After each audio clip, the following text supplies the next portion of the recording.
Real Madrid. Oh, This Arsenal team cannot beat Real Madrid. I will not even say that. But I'm saying, say, this is last year. And I may say, but Liverpool Real Madrid will be much more. But they be fair. They be PSG Bayern Munich.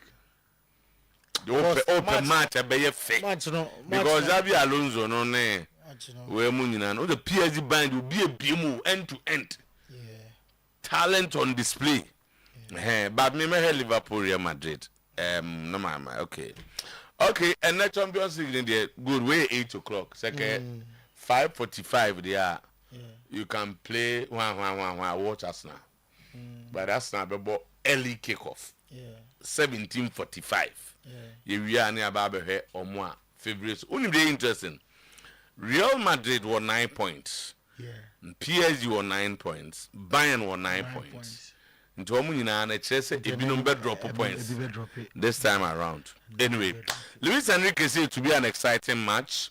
We will try to create similar situations with similar playing principles.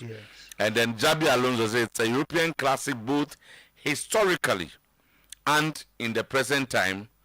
It is a match that football fans love to watch. Erling Haaland prefers to move to Real Madrid and also by that is report.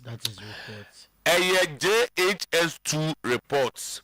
We have to. Why do you say that? Uncle baby.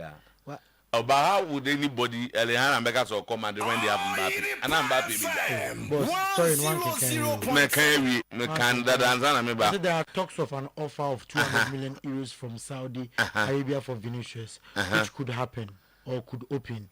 So if are you looking at the Real Madrid team or more? Mbappe Haaland. The story is the story is we can't trade away. The story is 200 million pounds. If Real Madrid takes that money from Saudi Arabia for Vinicius, Mbappe will move to his favorite position, operating from the right hand side of the field, and Erling Haaland will lead the attack. That attack will beat anybody. It is possible. It is said wishful thinking. Why it can't happen? It won't happen. It can happen. Football, why would anybody spend 200 million on Erling Haaland today? Real Madrid? I'm saying that 200 million euros for Vinicius to we head to Slavia Prague. We are now their headline. We head to Slavia Prague. I'm so that was a Pana Madrid. Na Haaland wahana. Na Mbappe da. Wait, Madrid now Mbappe is playing very well. He's scoring the goals they need as a center forward. And Xabi Alonso mo coach Madrid, no. Apart from Mbappe, no, back no, then they want everybody to fall back and be part of the team. And to where technically, tactically, financially, BBL, Haaland cannot come to Madrid. Okay, so we head to Sarapa looking for a fourth straight Champions League victory and ahead of the contest, Mikel Arteta. Luis Enrique, confident PSG home advantage will help snap Bayern's winning run. Pep Guardiola, so what I pray this is that we have the squad. The problem last year, we didn't have the squad. Talking about injuries last year. And still, I feel so how more. Injuries, Rodri, injuries will be. Be more than a major one. Why didn't any major one? If somebody is missing a Ballon d'Or winner in his team, the catcher say he's missing somebody. No be when Ballon d'Or go king. Obi Ballon d'Or go king. Ballon d'Or go king. Yeah, Victor Gyokeres. Nanya no man Ballon d'Or go king. Another one man there. Me say the okoji here no. What's Obi me say Ballon d'Or winner? No, so Obi so me say Ballon d'Or go king. So across those are revealed that Samba O'Neill, Mohamed Kamara, Peter Akwa, and Joseph Wine Abro have all turned down contract renewal offers from Kumasi Asante. According to the source, the players' reps have failed to honor scheduled meetings with the club to discuss new deals. How?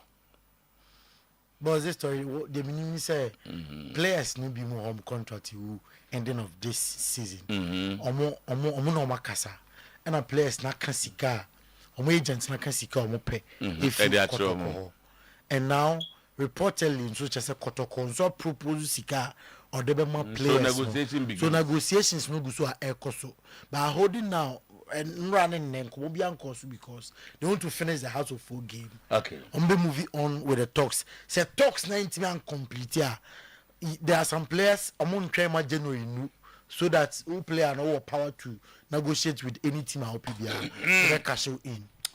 All right, you are giving us stories. Thank you. Caretaker coach of Baby Any Gold Stars. Nana Amankwa, it's our friend Mamela. 100.7. Kotoko have expressed interest in Samoa Tekumi. Send there. Somebody who is like Abetamwa.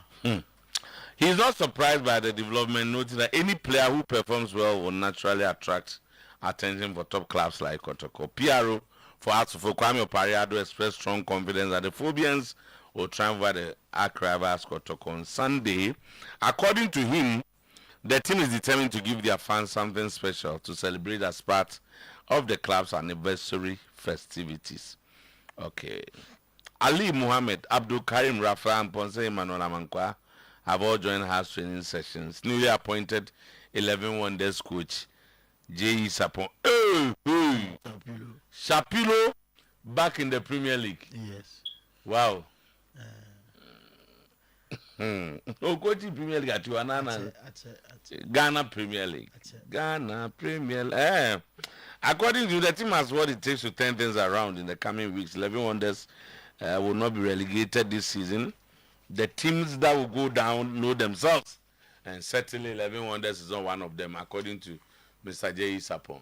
Okay, enti waba nice series one. I'll say nice series one. Yes, say obi a unhu ade e ka se obeto eboabo na nice bibi so. Yeah, can't talk about for right, so 9:53 Kanjin and Magic drinking water. And alkaline water na baso no nsuo bi akeke no nsuo very good pH levels.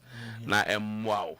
Ne cancer ne sane manema no de bia you are fit and strong to go. One your banner say o skin efa, take on cancer. Nti adi anumbi. Me say your banner skin efa. Adi skin that is your banner so skin efa. Okay, yati. You say nyina ye secret no. Na baby Jamila no be no the man. Bia fine was. They say when you say. Is it you do? I never tell. Let him have a told him ne. No nya start school na never tell. No start school. No na say let him never. O start school admission fee. Unim let go. Okay. We do on 4 years now. We have 5 we do on 5 years now. And now we be before akwa na.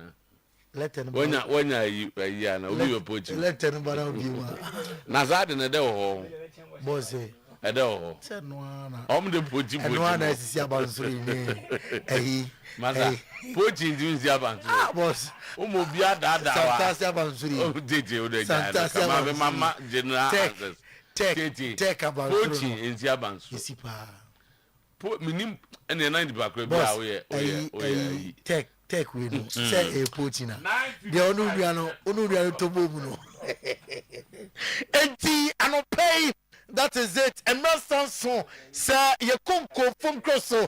Now and somewhere, Eddie at den Tetema a boom from pa, and go from Crosso. Yet the one some at to him, and some of the doors of papa, de disa fata, sa ushe na utie, and I yet a sumo, and I no pay a kitty man polybi, and I can show Yarama Cabo pa, and tia wase, na yatrino mra, ya confirm it munina. I'm a one go from Crosso Samno Eba on the broad wings of Boshaba Electricals and Kanya Papa Fie. And no Congress Abrotimamu Ediaba, woman de Basia Concon, and a player. Medical from Crossing Semno, as some war on Facebook, Oyerepa Radio. Oyerepa Radio on YouTube. Now fame was enjoy our Facebook ho. Now Champions League.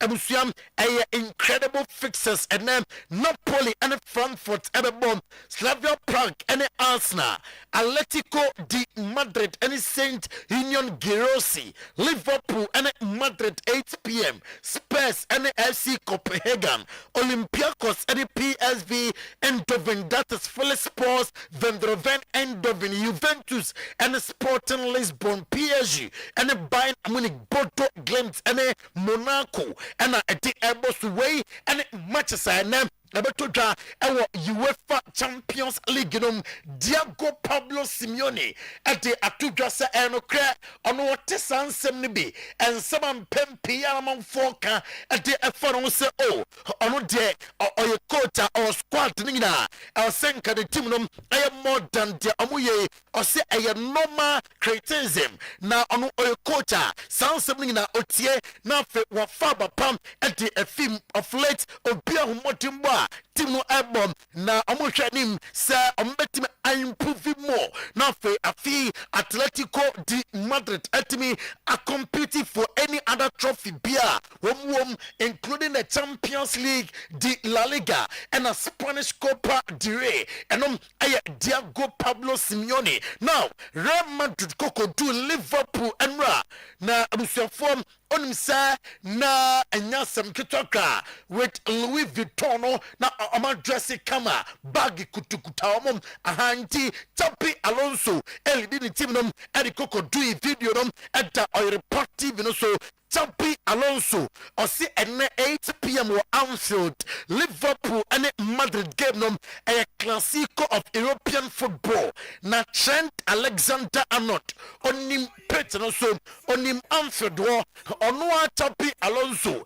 enya de from emfa emano eniema bekoso I was stadium wonyina boys near aware they fight with everything na omotwanim nsenkurim die ebetime atoaso na fe omanya excellent performance Chapi Alonso with flowing weight and on say only doubt to be a best successful our Liverpool just a matter of time or a special talent obia and what Juman or yeah emrana or yeah Juman Nama Leverkusen or sister player na uchange environment and Pampino yana a check a cram and sa and a found yanina and a be a player no qua we say any manimuna na fa at the amanum din hoisen masa as a progression they say are you super uko Juventus niama head down fa ubepiem our Bournemouth no a fight emma a host of other clubs and an apel uchusu so by Juman ama Madrid or say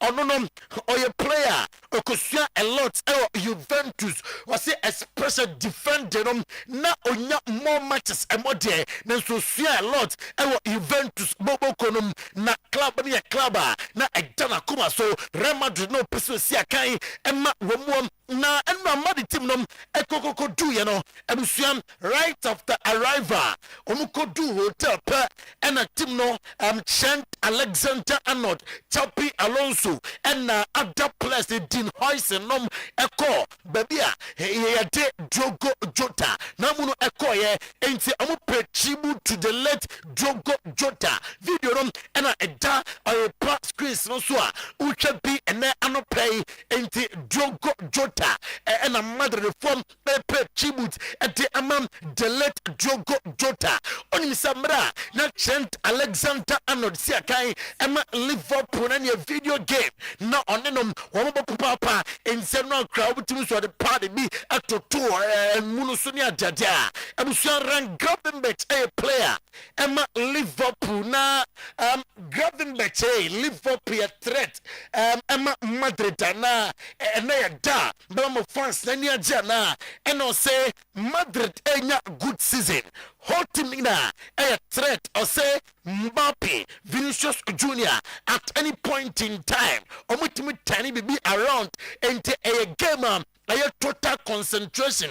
I was a players no I'm focus echo game no so 90 plus additional minutes and slot on Dominic Zoboslai or say or your player will not influence our Liverpool team no so afi every game bia what bonum ultimately said Dominic Zoboslai Motimbom also we expect to say at the afi other players no na and slot our message Emma Liverpool fans no or say they are all country munina say and then Mamara Anfield na Nyankopon boa enkunim dem ebeba at the Emma Liverpool Virgil van Dijk who are captain Emma Liverpool no Trent Alexander-Arnold team come on since a movie to Madrid and I'll say enye bebe na on a personal life Olivier I will Liverpool and after Trent Alexander-Arnold and so I want a personal life Olivier I want Madrid I don't just say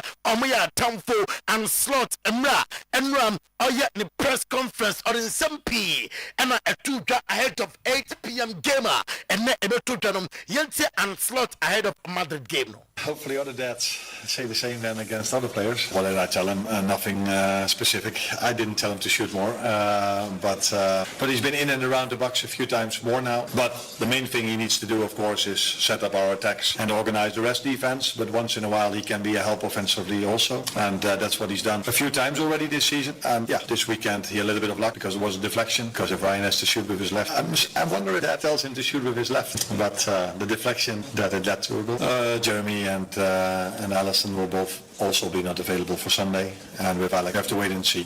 Definitely not starting on Sunday, but Sunday, yeah. But maybe he can be involved in the squad, but he's still not training with the team, so we have to wait and see. No, the Sunday game is not in my thinking when it comes to the lineup for tomorrow, because there are, I think, 4 days in between, where we've had a lot of moments this season where there were only 2 days in between, like tomorrow, but that is maybe for the first time this season. For the opponent we face, it's the same. So many other times when we only had 2 days rest, we faced a team that had a week rest, or 3 days rest, or 4 days rest. So for tomorrow, that's exactly. Tapi Alonso trene Emma Madrid Alonso Enra Anfield press conference so in some way and on the tuja. On one hand, it's a clash between two great European clubs, right? Liverpool, Real Madrid, by the present, because it's the kind of match fans love to watch. And well, both Trent and I have our history here at Liverpool, and it always feels good to come back to a place where you've been loved so much. But tomorrow we're here for our job, play a good game, and hopefully get a good result. No, we do set it. And I already mentioned in the press conference that we do designate the penalty taker. Then, of course, players make decisions on the pitch. No, he's fine. The other day he didn't play because of the match context, but he's now available for any minute, any situation. He can play tomorrow. After the injury, we need him. Trent has tremendous quality. He's in a new stage, both professionally and personally, and we need to help give him what he needs to perform, because he's an exceptional player to have in the squad. Quite a lot. It influenced me deeply because it wasn't a small or insignificant chapter. It was very substantial for me as a player. I was with Rafa for 5 years and I learned a lot about what elite football really is. Not just playing matches, but thinking about them, preparing for them. That curiosity I developed back then definitely helped me reach this point now. And, well, when you love football, you enjoy playing for clubs like this, the biggest in Europe. Liverpool is one and Real Madrid is another. Those were very good years that helped me grow a lot as a player. And emotional day Emma Tapi Alonso 2 teams in where Juma at the Amama as a player and then Okotiba or the bomb at the former team Nemon pair training at Oyeno and we sound himself coach and you predict I want to predict say or the lineup play and Eba Nemon ye Duma and before say Oba Liverpool Cromono our Anfield near Nibako at the Teho one year training our sound so and out down Ekopiema Emra Ofi Vadime Basno near Nibako the training ground so na Thibaut Courtois and likely say a better goal post num Dean Hoysen Alvaro Carreras and after Ada Militao and a Trent Alexander-Arnold way and in the back four Federico Valverde, Aurelien Tchouameni, Ada Goulet, Jude Bellingham, Vinicius Junior, Kylian Mbappe way a quartet Vadebe Basso and on a panel Yehuye Thibaut Courtois, Dean Hoysen, Ada Militao, Trent Alexander-Arnold, Alvaro Carreras, and Federico Valverde, Aurelien Tchouameni, Jude Bellingham, Ada Gula, Vinicius Junior, and Kylian Mbappe and slot. And also the trainer, Mama Dasvili, Ebeda goalpost num, Afe Conor Bradley, Ebebom Konate, Virgil van Dijk, Andy Robertson, Ran Gravenberch, Mark Alexis Alistair, Mo Salah, Florent Witt, and Alfe Cody Gakpo, and Hugo Ekitike, women, and the players of the Bianca, and Sam Omejam, and the Amatim Luciano Spalletti, and Oyene press conference, or say, Kenan Yedes, available. Etia Sporting Lisbon, or say Cambiaso, a modern day strong footballer, and a team lot of options. Oh yeah, and also our training set the boys in the team could him.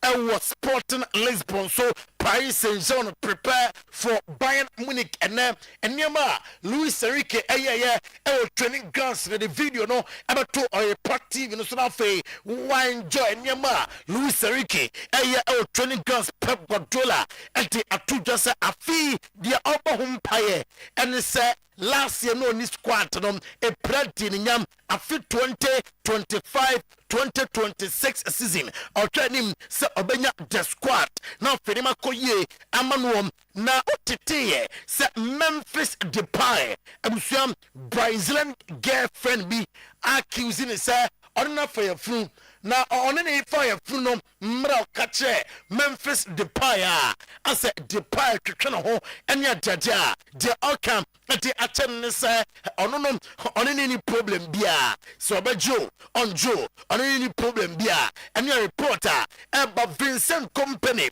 or your manager Emma Bayern Munich na Vincent Company they are two jam say Ukrainian nyema ekoso ewo team num nyema bibia dem na believe sir and kakran ebekoye at the amani team is going to be a difficult game.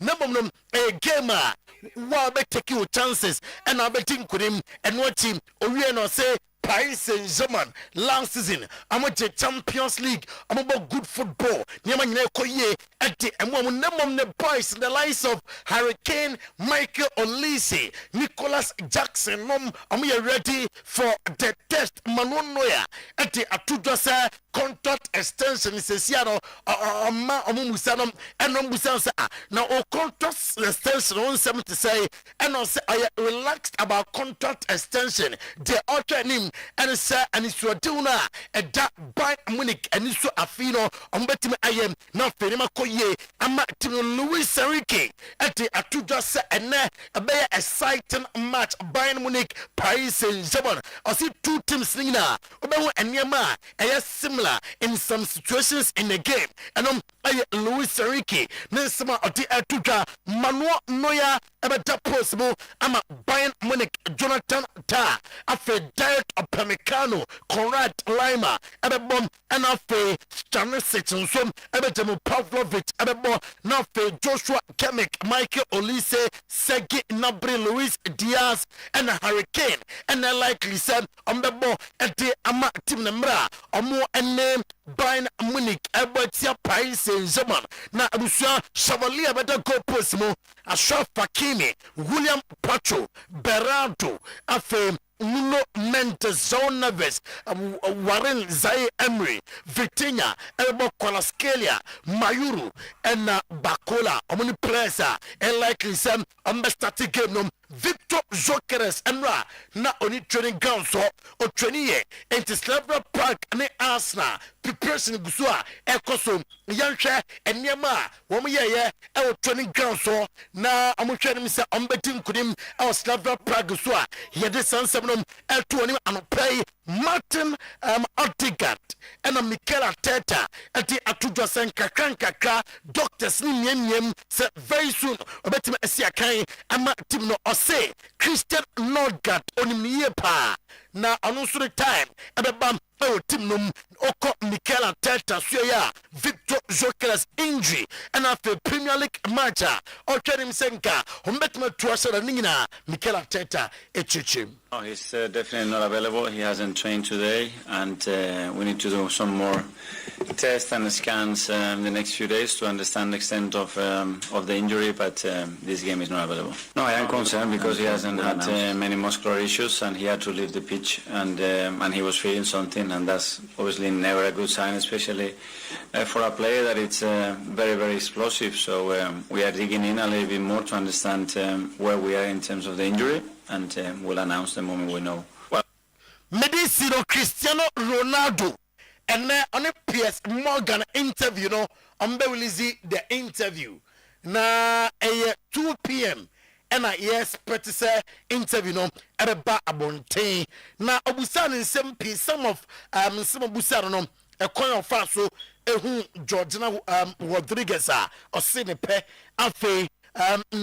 Peace message to Donald Trump afe on Jota amudin komo before komo na yen wan ko ochechemu Manchester United situation o kasafa ho and afe when Rooney commenting the achechemu mpo anope dia ma o kasaye edfa on retirement otihun komo 22 p.m. Yatwanim se bibia ebetimi akoyie ede ama Orano Luciano Spalletti ade atuja say omukuta good team and this team can compete and no aye Juventus manager nensam erenom Mr. Emmanuel Oyere ede Ernestina Vera appear ene aye Ernesti birthday ukunu so ma happy birthday to from Ima to Nayere Vera happy birthday. You know so anopay na yamfanko phone close semnom fancy na fe yemetin come to the sports etwaso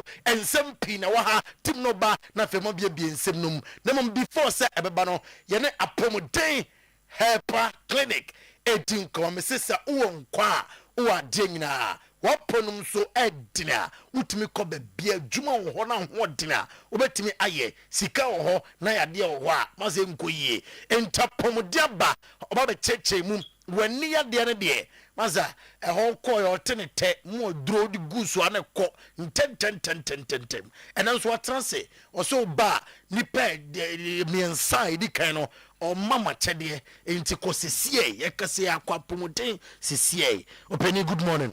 Good morning. Sir, BBI fine. BBI fine, sports minister. Enti anopedie you bet you and some power di apomoden herbal clinic eba. Awurade nyankopon hiraye papa. Na onim se last week nipa trenom de kan bae no sa cheden me de mawo mu. Eti sanso na me hwe nim se enne dey so no first 3 a obedi kan ba eya apomden herbal center masoye no in fact achede no sabede ebe kan yi pa Awurade nyankopon hira.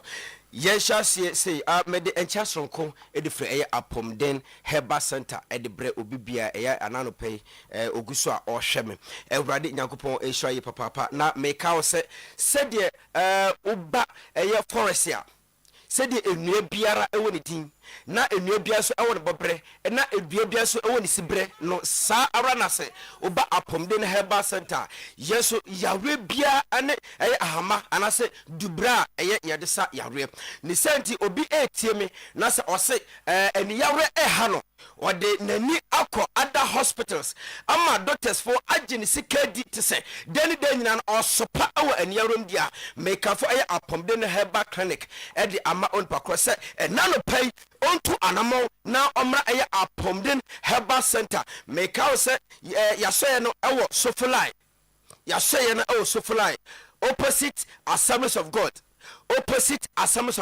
sofulai opposite Assemblies of God eho na doctor mo it is obi ebetu anamo aba sesia me no wo ekasa ya nani a efra nani a ehuade nani a doctor erikra ne se enya de se ebetimi ahwe kane abiem no se oba apomden herbal center maso ya mabua no memna duru a obenom enam se so ama nani yawre biare etimi afri ho de ama no kai se de den nya kire konkro na se bible e kan se nipadua ye kane ani eti se kania no anase nipa o kania wani edum a sansona eye onipadua nyina de edum etise oba apomde na heba center wani a edu sum wani a ehu ade no mabuaw mamu aduru a obenom na nam sai so amoasan so etime den ehu ade pick number we sesesi a medical catch say first 3 American ba no mechemo akyede aduru atise onumu a wankasa no obetobe bo de amame di number we sesesi a na ebra 0551 09 89 61 0551 09 89 61 di number no biem 0551 09 89 61 0551 09 89 61 twahunu se eniyaro ni yomu ahodo miensa na dedi kan cataract cataract ya dia eba wani so a uhu ade te se ebo eti dani dan nyina odia ne se wani etimi ehu bibia se ade fita na aye ebo na abribia wani so bansa untimi nyade ehu ade bansa untimi ko bansa untimi ma je na make for aye apomde na heba center ayo so fly soldiers for kwaro so opposite Assemblies of God so ba ya so ya mabuaw mamu adura obenom na apepa aye cataract bia ewu ani so ade efro honom anasa awai cataract bia ewu ani so ade efro honom menkwa na me aduro the whole Ghana the whole world menkwa na me ade me aduro a epepa anasa eyi eya cataract bia de ade fru ani so ade ma enya cataract nko obo no se ne de glaucoma obo no glaucoma nti doctor iron operation obo so glaucoma nti ye kwakwa na operation saa fo ni nyina so otemenka meka fo aya pom de na heba center ejama se bra doctor me trust oba meshaw mebuaw mamoduro albenom enam say so ama aya glaucoma biara doctor catch say edi wani ni how anase se wani no edi ama mebuaw mamoduro albenom enam say so ama sa how nyina de etimi edi afri wani so edi ama gina mo sesia 0551 09 89 61 0551 09 89 61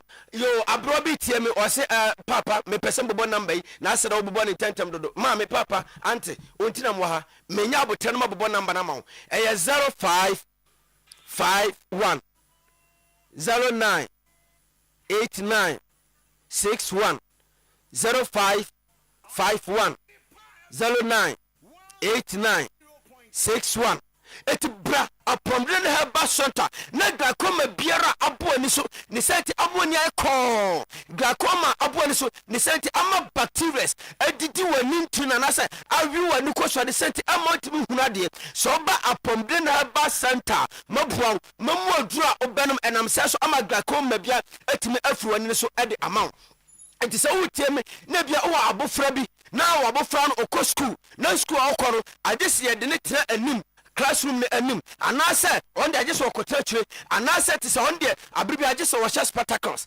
anse no wo timi ade awridi ana wo timi ade akenkan anase on de wo se wo timi hu ade kura o hwe board ne so a na board ne so an bisi fa wo abofra no etu anamo ebra apomde ne heba center doctor maso e mabua no mamu aduro albenom na kai maduro nya aduro udi gu ani so dabi maduro nya aduro adi gu ani so na mama ya aduro obenom nenam sai so awurawura wani ntinimu na aboa ama ayi all the frames bia dey e dey fru wani ntini so na ama all the essential blood no etimi afro awani so na motimi nya high sense of vision it is a utie a na so abofra bi wodreko either hospital and I say any physicians be ho na so aka cho say wo de no eye glaucoma so ba apomden heba center mebon mamu otu abanom na yi sa glaucoma biare e di afri wani so e de ma and I say akele any bacteria biare bia ai dey e de afri wani so e de ma pick na mo sesia medical catch first try America to anamo no me doctor so oba mabuaw mamu oduro me che oduro bi abanuma ebeboaw jenama nsia na brama so 0551 09 89 61 0551 09 89 61 kai mesi yewo eye sofly unya do sofly wo soldiers for kwan so on your way going wo de busase o pa so the friend Assemblies of God to when you do Assemblies of God abisa akwa kete kro betre wo se ope apom den heba center enam ye djuma die pa ene ya yara papa ye die Twitter na se de ma manfo nti akwa kete kro betre ma so ye eti de hia se wo be soka se wo free na suti mpom na eba so wo free nyina hini na eba wo fra gogo so ba bia free ba bia sehwi bia free ba bia wo do usu be so fly wo do so fly bisa wo so kwa Assemblies of God soldiers for kwa no so wo nya duro no mu a wo de ede hia se obeka se okwa pom de heba center ba bia se ni yare no obi aba de ebe kiro di number we se 05 51 09 89 61 05 51 09 89 61 obi tem wo se ne de eye pressure se wo ko doctor bi wona so se wo de ne eye pressure wo de mensu bra wo ba eye pressure no mabua mamuadu a obenom nenem sa so eye pressure biara edi afiri wani so ede amount eye pressure ya de se bo ni so adan nyina woni timi hwe light oni timi hwe kanea de bia wo de ne se o hyedam kwa abentia utimi enhwe awia esase so hwe awia woni be pru so sa nu pese utimi abra apomde ne ba center mabua mamuadu a obenom na ama eye eye pressure biara etimi afiri wani so ede amount pekena mo sesi a 0551 09 89 61 0551 09 89 61 it is so tem na sa ode no eye pressure dia bra uni problem mabua mamuadu a obenom obo so osene de ne ese abibio pesa na ni koko adidi na ni so koko ya ayahwe bon koko ya de se bo ni so a dani dan na amount mi anya de enhwa enwade ye de nya betima pesa oni sa no oni aikon oba se koko na didi oni so mabua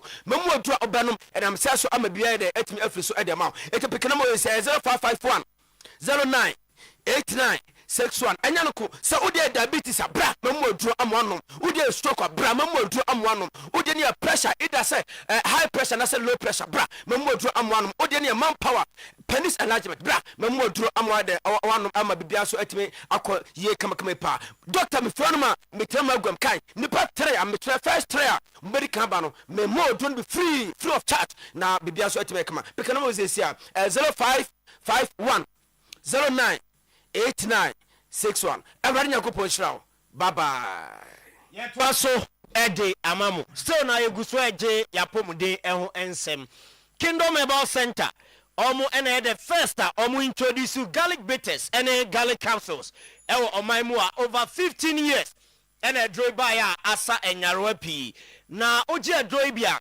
eboy immune system ne papa eyi stress anxiety arthritis hypertension stroke akumayare and afe cholesterol ni nyina e di free nipadua ma yenya ahoto Kingdom Ginseng Power Capsules eboa ema uye adwuma e wompamu ekoyie eyi sisiare free on mental stress ewia na ma physical energy tremendous capsules eno e mana drop e for menstrual disorder afe so vaginal infection any bad odor Kingdom Roy eno na eboa eyi nyarwa mbobo si nyina e di free ho ede ama upebi atwa ra pharmacy herbal shop chemical shop ebi eguonom Kingdom Herbal Center okanshi drug lane ho ena dodo pa no ewo 0597 298 855 ena 0559 761 144 Amen Scientific Hospital womo the best alternative medical hospital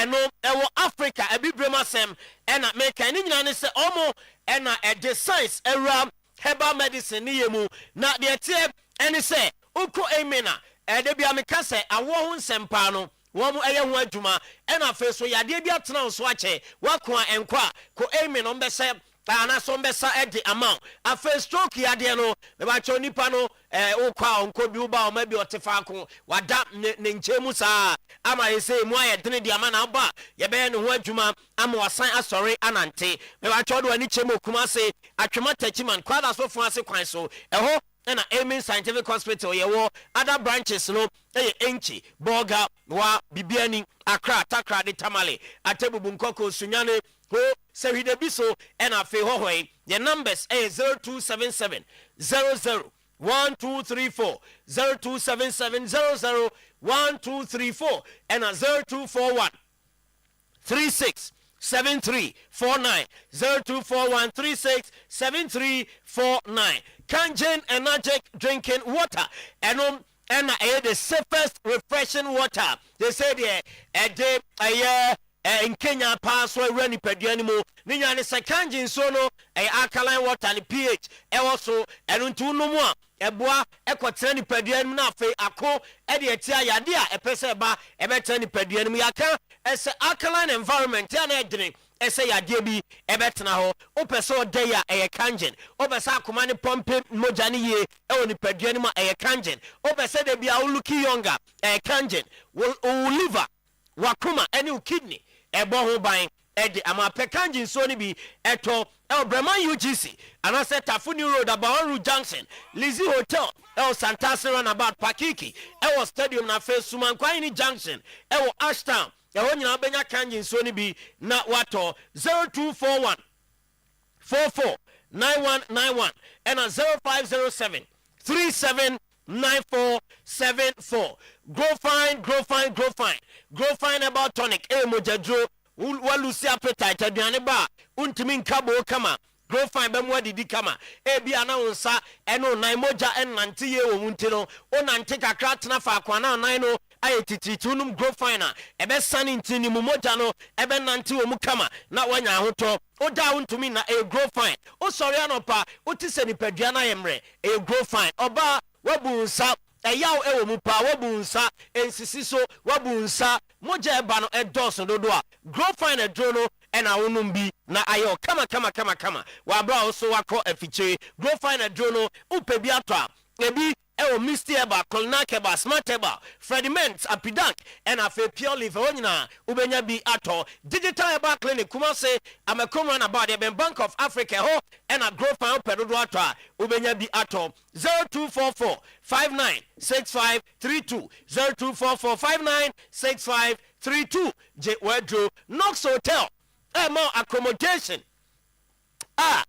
kama pa cozy room serene environment restaurant honum aduane ne kama afa ye ba honum so ho ye kama ura honum abibia bi ho honum conference hall nyuma ko betum dia yo omu dwumadi omudie free wifi ebi ho your spacious car park kwaware awie wedding reception no buy say ya your space kese ho abetuma ye bi enso ho asokwa your Olam Street ye ben Babayara Sports Stadium Knox Hotel asem and amaking 03220 24438 and 03220 24162 ABA Herbal Clinic Visa ABA Herbal Clinic Soft Rasta glaucoma cataract long and short sightedness eye pressure oba omawadro fagu bibia wudim na usudi ye de ne wura nipadua ma na akwa ani ni ntini so adro na sem na meka yo na akwa so adwuma kama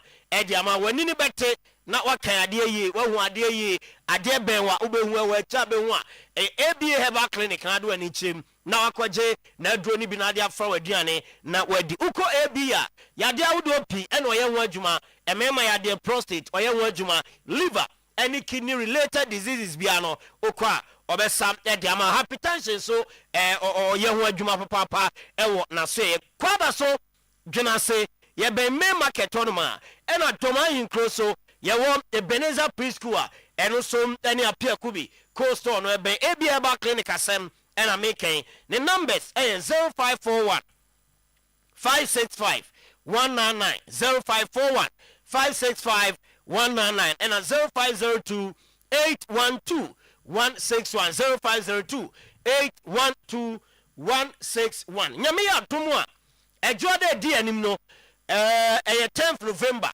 ekopim ne kwesi ada 16th November EKK Charity Foundation womo at the 1 week of intercessory prayers for Ghana ediba to sade afre Ghana adihye nyina tichu ne ya ewa santemem esie nyina ye nhia o Heroes Park enwumre bia 5 p.m. to 10 p.m. yekoye odima mpaye yekobom mpaye pa edi ama oman Ghana sede be oman no ebetumpo na asumdie enso abem host no see you edema EKK Foundation Dr. Evans Kofi Kwafo wano enebedi dwumadie no anim na yegyina 1 Timothy 2 verse 1 to 8 so ɛna abɔ empire 12 November yɛne anuanom muslimi fo bɛhyia na yɛabɔ empire 12 p.m. ɛwɔ ɛyɛ almost so 12 noon no still too danger one that's in 12 p.m. 12 noon 12 noon and 12 midnight okay about 12:01 p.m. but Enyamboy 12 noon majatum and I'm watching the AM David midnight 12 midnight about 12:01 now be 12 a.m. fast gallo with AI numbers for inquiries here 0535 101 110 and at 0550 072 777 to root me so LPM no budget no koi PM ni free ho na for noon so yes sir obema a mistake be ma ya so be shi 12 yes so that's it baba my debate bi o ana wa men sorry or say which one would you watch PSG Bayern Liverpool Madrid honestly me Madrid ni Liverpool okay Adinja Mayu for you Liverpool on busy e be say obo o mani be wu me personally there Madrid ye team am feel omo and Liverpool ye team am feel omo na da na ko o mo feel omo me ko he na against ni because you be tough from bia no manya no okay Liverpool tough for man yenya danger man Clementino Madrid tough for man yenya Vesa ne Baba Isa enti ye de on say ball no hear from a neutral point of view ultimate be ni okay Mate yeah right baba me nyeka kra bi na afa yenko enti data sa una ya na ebebi ho a utwetwetu ne bi so waji atum da bi o si we ukun wo wa no 20 peku and they say Beckham and the assembly any home but eno crowds assembly tima ho so on we wudia who's a good gentleman so is aventino because but if you are sure so wokum dia ade a wo say lifeless now go join the teaser said there we were na ochile bi wan say wakosori aba nti no kotoko supporters chairman eso edikan ono so atone de won say enu na has for no say om de kotoko beto on proper place ono so atone de enso so edi abana the IMC of Kumasi Asante Kotoko are sitting on tenterhooks. The IMC of Kumasi Asante Kotoko are sitting on tenterhooks. Na tama ye ba ye di ntia omo transi entena ade beba ejego mu chem wo ho ehihye wo mu tutututu a players bi no ekoso and on an uneasiness in the camp of Kotoko eno so e wo ho no. Now there will be 114 years on Tuesday, and to celebrate with their supporters, free jerseys, free tickets. The Oak 3 members. Oh, okay. Yeah. Now Tuesday they're enemy. And they Tuesday. And they're now okay. Okay. Okay. So next Tuesday. Next Tuesday, yes. Now I'm not going to talk about boy. No, boy we. And I'm on better day. Almost on better free jerseys, free tickets. So they're your own program. Oh, but anniversary there. Anniversary there says about mood. Oh, say a piano. One should be depending on Sunday also no. Oh, but anyway, I mean, but I be celebrating anniversary on train more said than Tuesday now. And some of the people there should be planning. They have to plan ahead. Oh, but you have to plan ahead. I mean, whether win, draw or anything. Anniversary, your birthday is your birthday. When you make us say, Makosia can't lose. Tama, and I know you 3 powerful a year day back. Emi sape manyane kese. Okay. Ntino. All right, Zach. Me also e dey ama watiefo no ahwefo say they should stay tuned because danger man. No dead. Headlines. Dangerous. And then one working. Tubo ye no ya say. That's your pepper. What's me titi mo ka titi mo as my area. No what about say Kotoko IMC they are sitting on penthouse. Adding. Hey, some 3-4 players are giving them headache. Player Papa Biane contract renewal is difficult. Players are more money and they so they need to use all the negotiation skills. All skills. I just say compare say official professional debt collectors negotiators. I just want compare professional negotiators. Meaning, say one of them is sitting right in front of me. Negotiation. But you see, baby,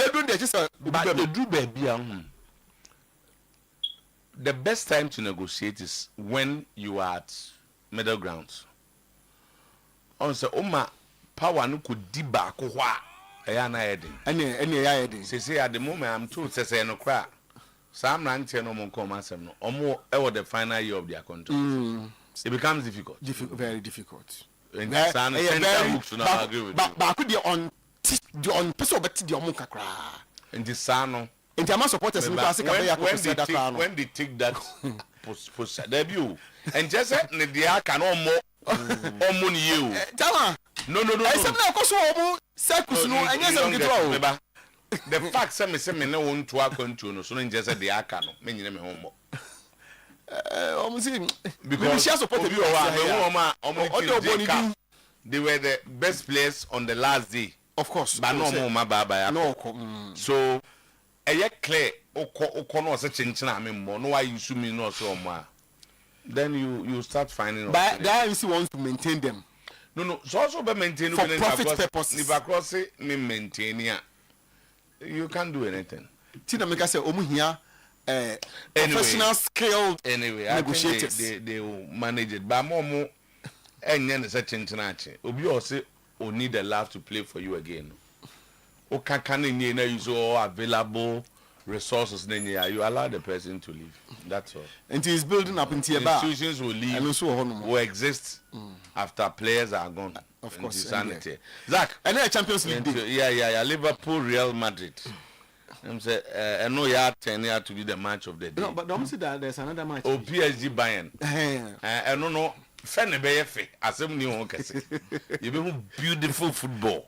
We got two teams in our experience. The same company and his boys. But don't say Xabi Alonso coming back to Anfield. Yes. Trent Arnold coming back. But I know the first time I opened. Yeah, Trent Arnold the first time. I know the first time. And Liverpool not in the best of shapes. Yeah. And Liverpool have to make a statement. Real Madrid have not lost in the Champions League and other related continue. Emma, the ambience and everything at Anfield. And Anfield will be tested. Into Uber Of course, my Liverpool match. Liverpool, Madrid, of course. Who's the mini choice? Of course, man. But now me can earlier. Liverpool is in action. I can't watch any other game. Arsenal will play at 17:45. And yes, sad, yeah. You'll be your relaxed mood with your coffee on your side. I did be a bit me. I'm a Mary Arsenal match. Me match crop. Sana miss me the na. Arsenal boy year fell against Portugal. I cry. Meheja team. German. So need be and now I'm watching another way. I'm on a Friday night. Zach, on Gokan will be an Amgokan. No, Liverpool analysis.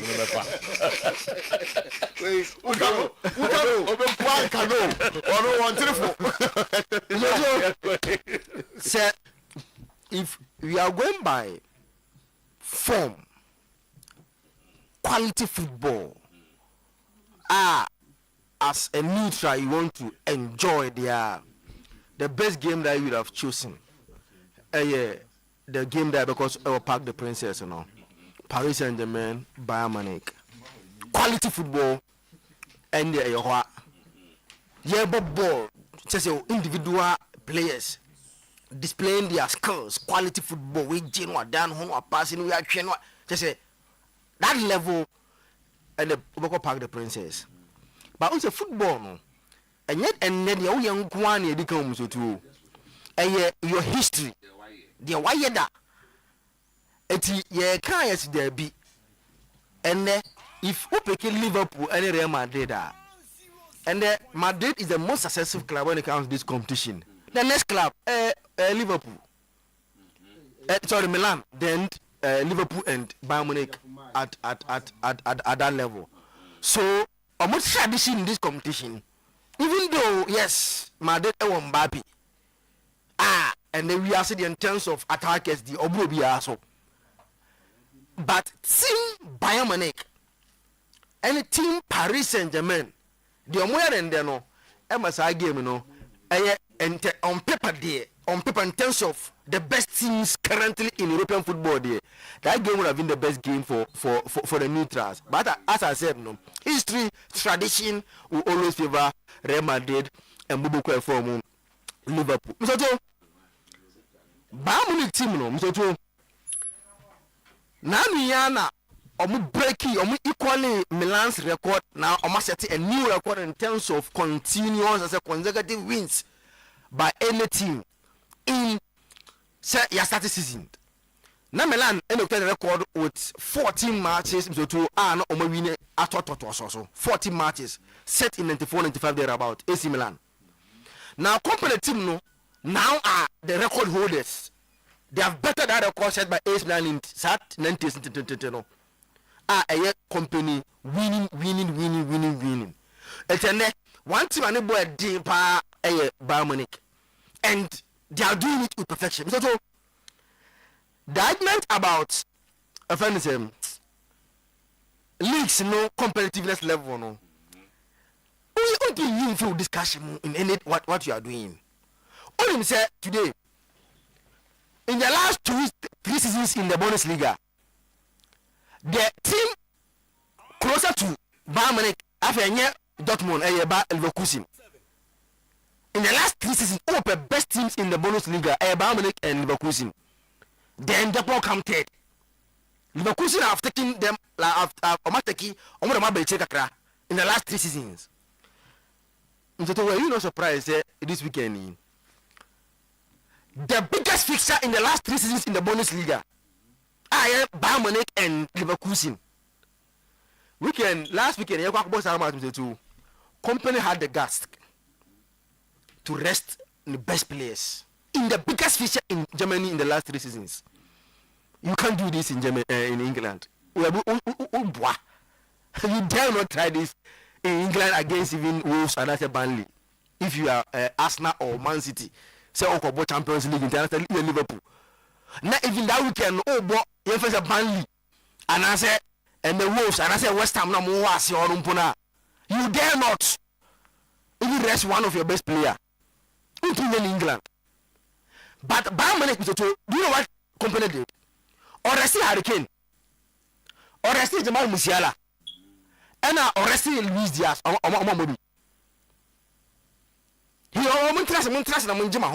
I have a Champions League game, and that team now we are good enough to beat Bayern Leverkusen by 3-0. Similar team PSG also in France, or big game against Bayern Munich. So no arresting some key players. Enough energy to play against Bayern Munich. And sometimes the argument about the strength of your league, you should discuss anything in film because. Sadly now, PSG in Bayern Munich here, no team in England can do it at this level, at this stage. It's we are going to see Bayern Munich away to PSG. And say, okay, club worker, I'm sure you. PSG Bayern Munich is 2-0. I think that was the quarter-final stage of the FIFA Club World Cup. I'm sure 2-0. Now, if you watch that team and that game, even PSG with a red card. We are still good enough to still score the second goal. 1-0. I don't want a record. I think 2 records.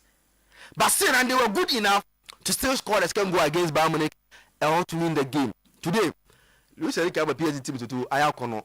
Now, honestly, they play very good football. The good news that Fabian Ruiz is back from injury. Now, I'm miss the ball. I think 27 minutes or so. And now I'm for now back. Fabian Ruiz is back, Joao Neves is back, and there's Vitina. And the PSG midfield is now set.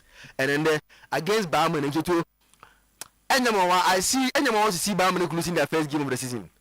But we are more convinced. even though one fish is a Bayern Munich have dominated in terms of wins there. Ube one team that have beaten PSG in European football Bayern Munich. By the I said Okuna Eddie Bayern Munich Park the Princess.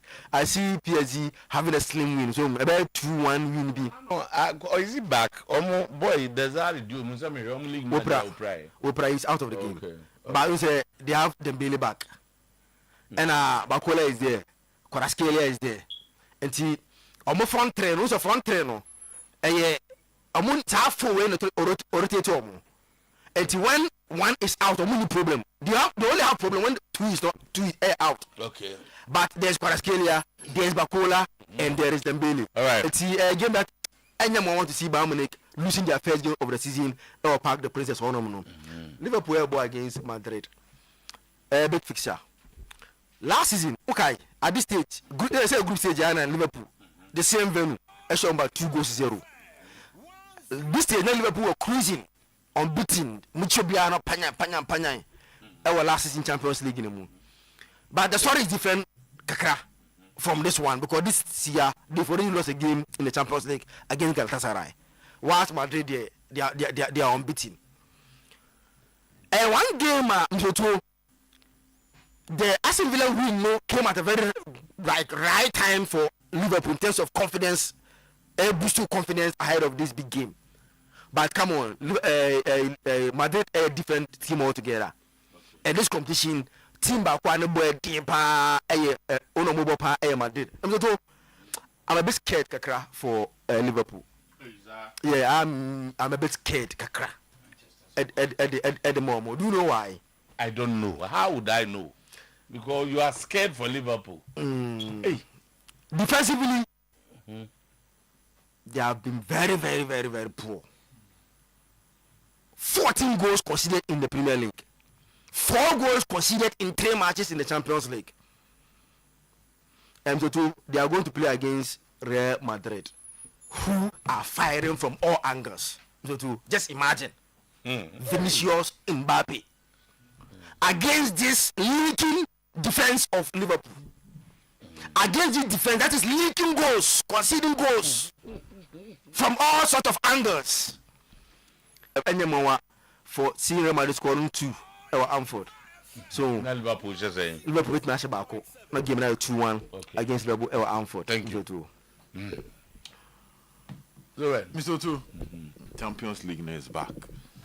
Na Araho say Champions League do say I guess Araho saying Man United. I mean 36 teams and they are not part. They want to say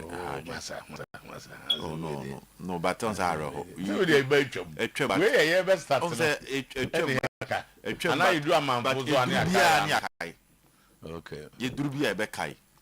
It was 36 teams now. Go to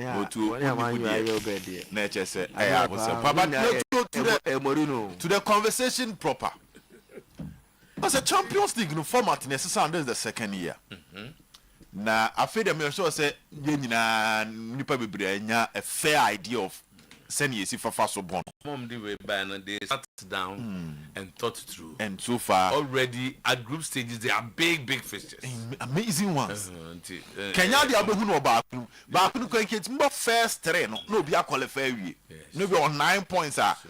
O check here ahead they beka first and second no qualify. But we know currently as we speak go to your 5 teams are unbeaten so far. But our 5 teams, they are still not secured if they don't perform in the remaining matches. PSG were 3 games, 3 wins. Bayern Munich were 3 games, 3 wins. And we come and talk about those 2 teams in due course. Inter Milan 3 games, 3 wins. Arsenal 3 games, 3 wins. Madrid 3 games, 3 wins. But our teams and na enum we am abo mutino. Some of them na san yire an ton koswan peja. They might still not qualify. They'll be only 8 now, okay? Yes. And if free 8 now, we have that automatic qualification. After that, they'll play Inter Milan. Yeah. Then they'll play a game and then play Bayern Munich. Those 2 games are. But first, we do first 3 and that is the dynamics. Now we to say a shot. Juventus is below the 25. obenya Leverkusen below, obenya Ajax, obenya Benfica.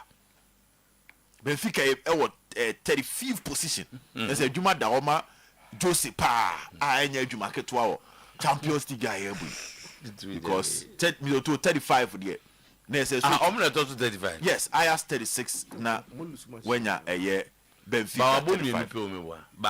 Boy. Or 0 points. A hard dream pa. To only point back okra just say Utimissan in your now. Looking at these fixtures, said an American old one wunya out of 36 teams and wunya first and second on mobile. But in a new fixture no, and a new draw no, new format no, am I at the privilege to be 2 unbeaten teams in PSG against Bayern Munich? No, 2 on paper and as at now no, PSG that number 1 because you had the goal difference there, or 10 goals. Or to about 10 goals, no, was more goals than Bayern Munich. Bayern Munich scored 10 goals in terms of difference. But the advantage for PSG is a PSG as a 13 goals, and Unama PSG team at the top of Bayern Munich. And a Bayern so now 9 points, 10 goals, 9 points plus of 10 goals, and that is the kind of match you're witnessing this particular evening. You know, to a fat table name what is really at stake in this game. Now, 2 managers are pay so much attention to the tactical structure of their team. So far, Coach Efeni Enrique. First day I will see PSG no more who say, you be throw away, you rely so much on individual brilliance. They are focusing on building a strong unit. Why unit no? Obia complement each other. Now, Abua are limiting the weakness of the other player. And only idea Enrique Di Remu, our club of any PSG. To Yababe Kawa has said, at the time I know lose to Kylian Mbappe. And then we are seeing every team in this world will love to have a player like Kylian Mbappe in your setup. Every team. But now, coach, you know, one or the other seems to be happy even when Kylian Mbappe was leaving. Because with Mbappe, not a conflict with the unity, no, any teamwork, no person building. Not to say Mbappe is not a team player, but Mbappe had this kind of foundation in the PSG team to the extent that no, yet then Ukrainians would draw around him. Now Mbappe call and what the Ababe Champions League. You know? The next thing after winning the Champions League is to defend it, because we're told defending the French league. This season, Ukraine also Olympic must say more a run for their money. Even with that, in Ukraine, who say they are not really in the best of shape because of injury crisis. PSG is still on top. And Tiadia Enrique, after achieving the first major tenor, now PSG investors, which is the Champions League. The second thing about me as solidify the legacy as a top manager. Minkas on your top manager. He's a top manager, but all solidifying the stance is to do a back-to-back with a club like PSG. And Sakwanon on Hamson. Bayern Munich could be a thorn in his flesh. On the other hand, for Vincent Kompany, so too, also call Bayern at the Bakupa. Ever buy a project now complete under Vincent Kompany, the Champions League. So Bayern Munich the other Bundesliga now. I near Boo, but you ain't shut down far volume to super brace. I hear almost spending power, the ability to maintain players. He said Dortmund was saying, you know, season, but they will start planning without Sheru Gurasi. Because when you say they are born or born or twice, will be a fanako. Look at the kind of players at Leverkusen, to Florent Veit, Jeremy Frimpong, Granit Xhaka.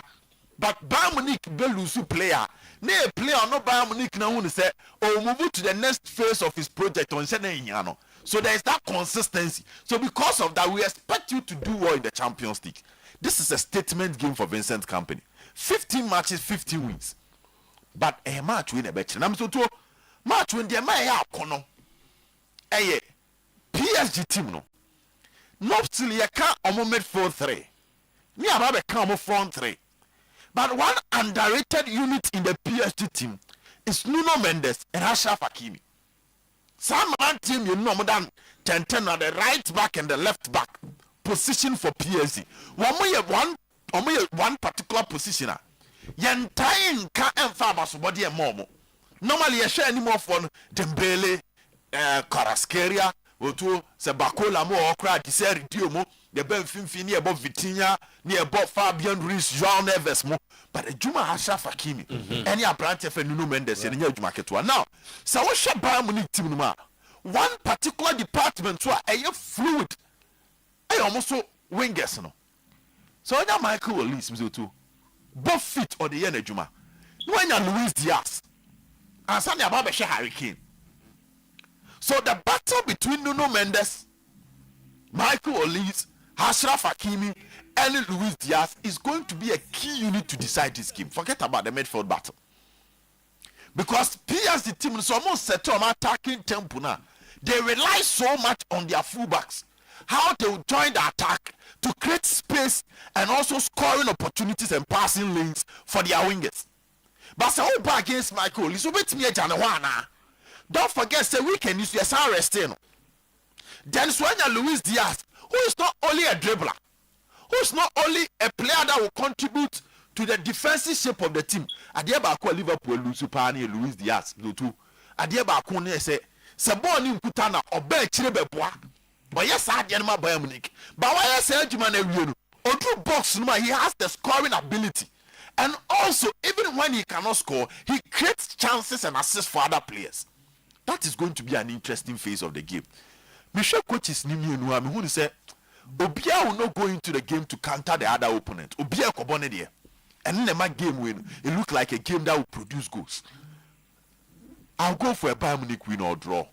A 2-1 win for a Bayern Munich. Sebe draw a 2-2 or a 3-1 or a 3-2 scoreline. That is the kind of scoreline. Bayern Munich to score more than 2 goals. Bayern Munich win or draw. This match will definitely produce more than 3 goals. Game, we are going to witness a goal festival over this particular match. But one angle, I may call Bayern Munich a man who can be when you have a mature and experienced goalkeeper in moments like this, not to me save him. So I'm going for a Bayern Munich win. So to Liverpool, quick one. Last season, we are nominated at top, and Umkosia PSG eventually, to be unqualified. Now they are 10th. We need 2 matches, no lose 1. Now they've conceded 4 goals, just like Zakito was saying, and I'm the 10th position on the Champions League table. Elsewhere, Madrid, as you unbeaten. Until you can't beat him for now, Real Madrid can. Xavi Alonso are transforming your mama Madrid. Over the weekend, na me can want some, and no, na me can want some too. Brantana ye Juma Mabri Mubiri Adreni and Tias. Next one seems to be okay. Nimfinfi hono. And na mustro kakra. But I never want to so bet me about Swameni and Eduardo Camavinga. And that will be solid for him.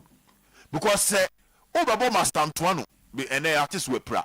Definitely he cannot be in the game.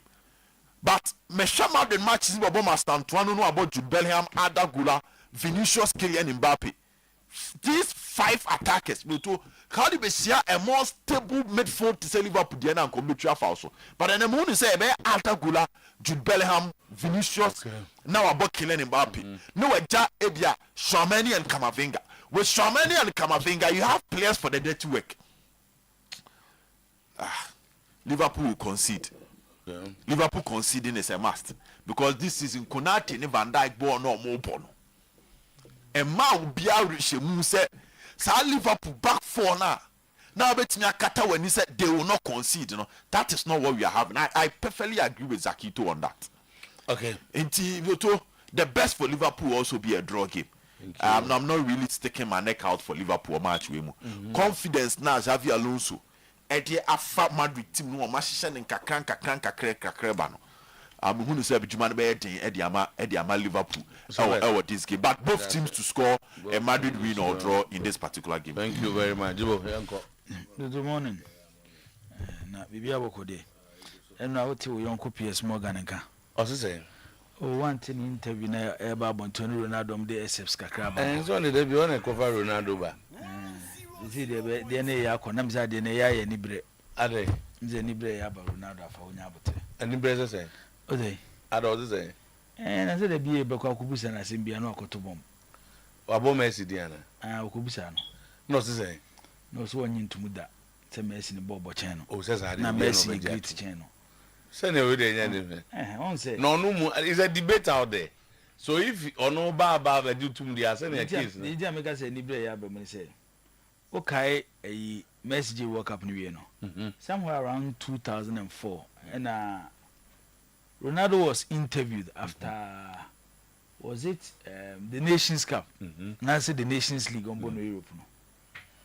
On Messi winning the World Cup no so winning the European Cup. Yeah, the World Cup. I see it's equally important like the World Cup. Okay. Equally important like the World Cup. Oh, Nasa Semizakito. To Ronaldo, the European Cup here and the World Cup here. It's equally important. That's a word near important. One can't say, but Nasa, better. And also, and Pasua World Cup, and the European Cup. What is so? Where was it? It's equally important. Equally important, which is not true. At that stage, person, at that stage,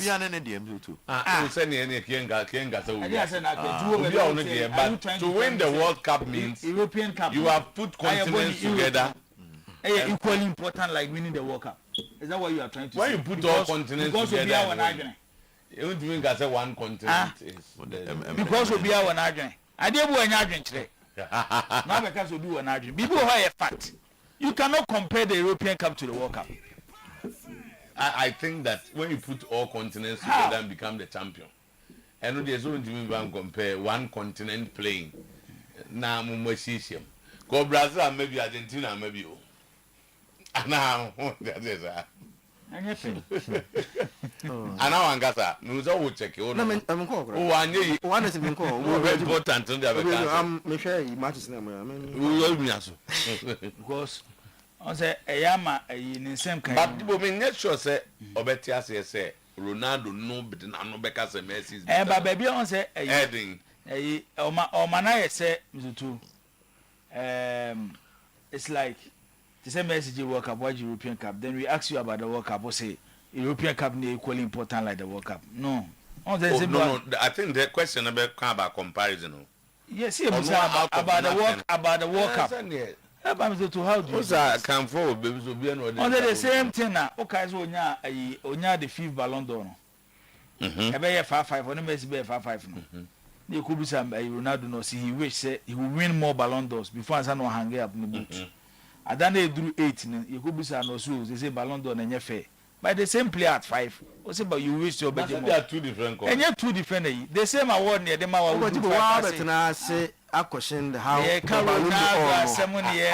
And time now, it was somebody. Not me. And then you have said how OJ Pfeiffer. Okay, time I shall be back about. Yeah, here be OJ Ballon d'Or. I say maybe I shall be crab born will be on. Ronaldo can. I am a born, be a born, will be on a honor, be on Bobo born, and near you know Kobo Saudi Arabia. And sometimes in the same Kaimono, do too. I know I heard in some kind. Oh, yeah, he said it. So why? Whoever OJ Ballon d'Or, as you doesn't deserve that word. If you say when putting much effort to win the Ballon d'Or. I say maybe a Bobo, Asia, no Bobo, no, your football, no, Asia, Mobo, no, actually. I said that time is different from a no. And the Saudi League. That Saudi League in Assasa. That's how the Lotto. And then that year, and I said the following season, then Ronaldo was my own answer. Okay, so this is the story in 2023. And I'm aware. Cristiano Ronaldo's insult on Xavi playing in Qatar has resurfaced after Saudi Arabia switch. Tama Ono Ronaldo called. And then Kofoko Fabai. Said Cristiano Ronaldo's insult towards Xavi Hernandez for moving to Qatar has resurfaced after he left Europe for Saudi Arabia. Ronaldo has spent a 2.5-year contract with Saudi Arabian league side. Al Nassr and is expected to earn an eye-watching £200 million with the wages and commercial details. He was a free agent after the end there. Then it goes on. But fans have noticed a major contradiction with Ronaldo's decision, giving his slammed former Barcelona star Xavi a few years back. After calling time on his trophy-laden semis, Xavi turned out for Qatar outfit Al Sadd and later managed them. he had been quoted as talking about Ronaldo when he back with Venom. So, what does it matter to me? What Xavi says? Xavi plays in Qatar or used to. I don't know. He has no relevance. What do you want me to tell you? And here Ronaldo, I will answer question. No, say, what does it matter to me? What Xavi says? Xavi plays in Qatar or used to. I don't know. He has no relevance. What do you want me to tell you? He's won everything, but he's never won a Ballon d'Or. I have 3. So I don't care what he says. But I said, you program, you go and throw shot at someone. No, on the computer. Said you're okay, you know. About what that thing. So that's only relevance because he plays in Qatar. Today he on Saudi Arabia. Today,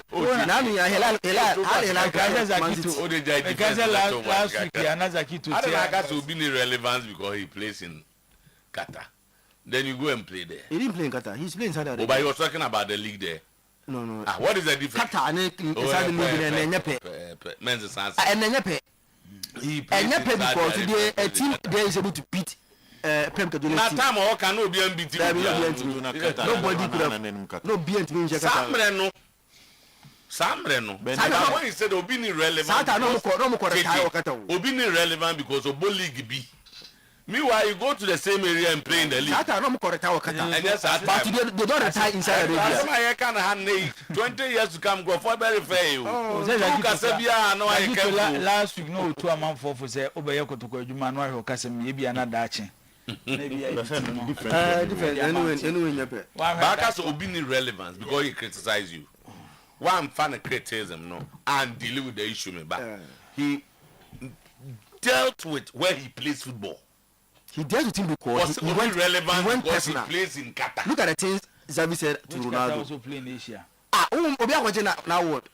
No about looking down upon him. Also deserve.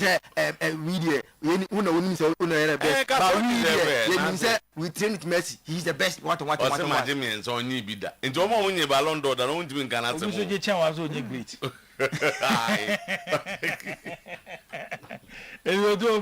think that this argument is of no importance anymore, and it's already settled between the two. That is to you.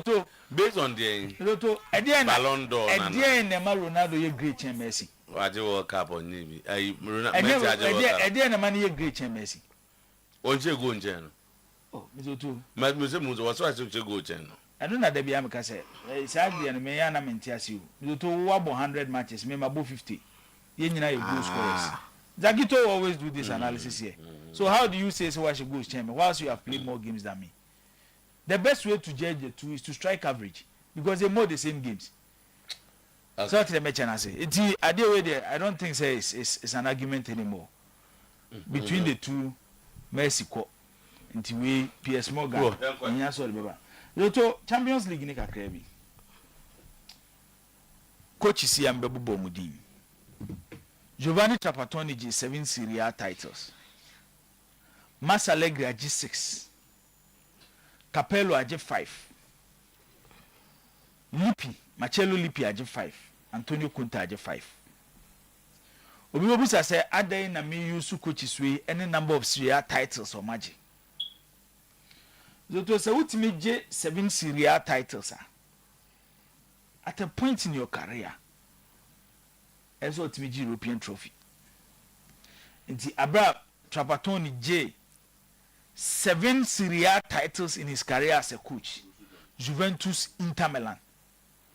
Zoto he won the European Cup 1984-1985. That was Juventus' first Champions League trophy.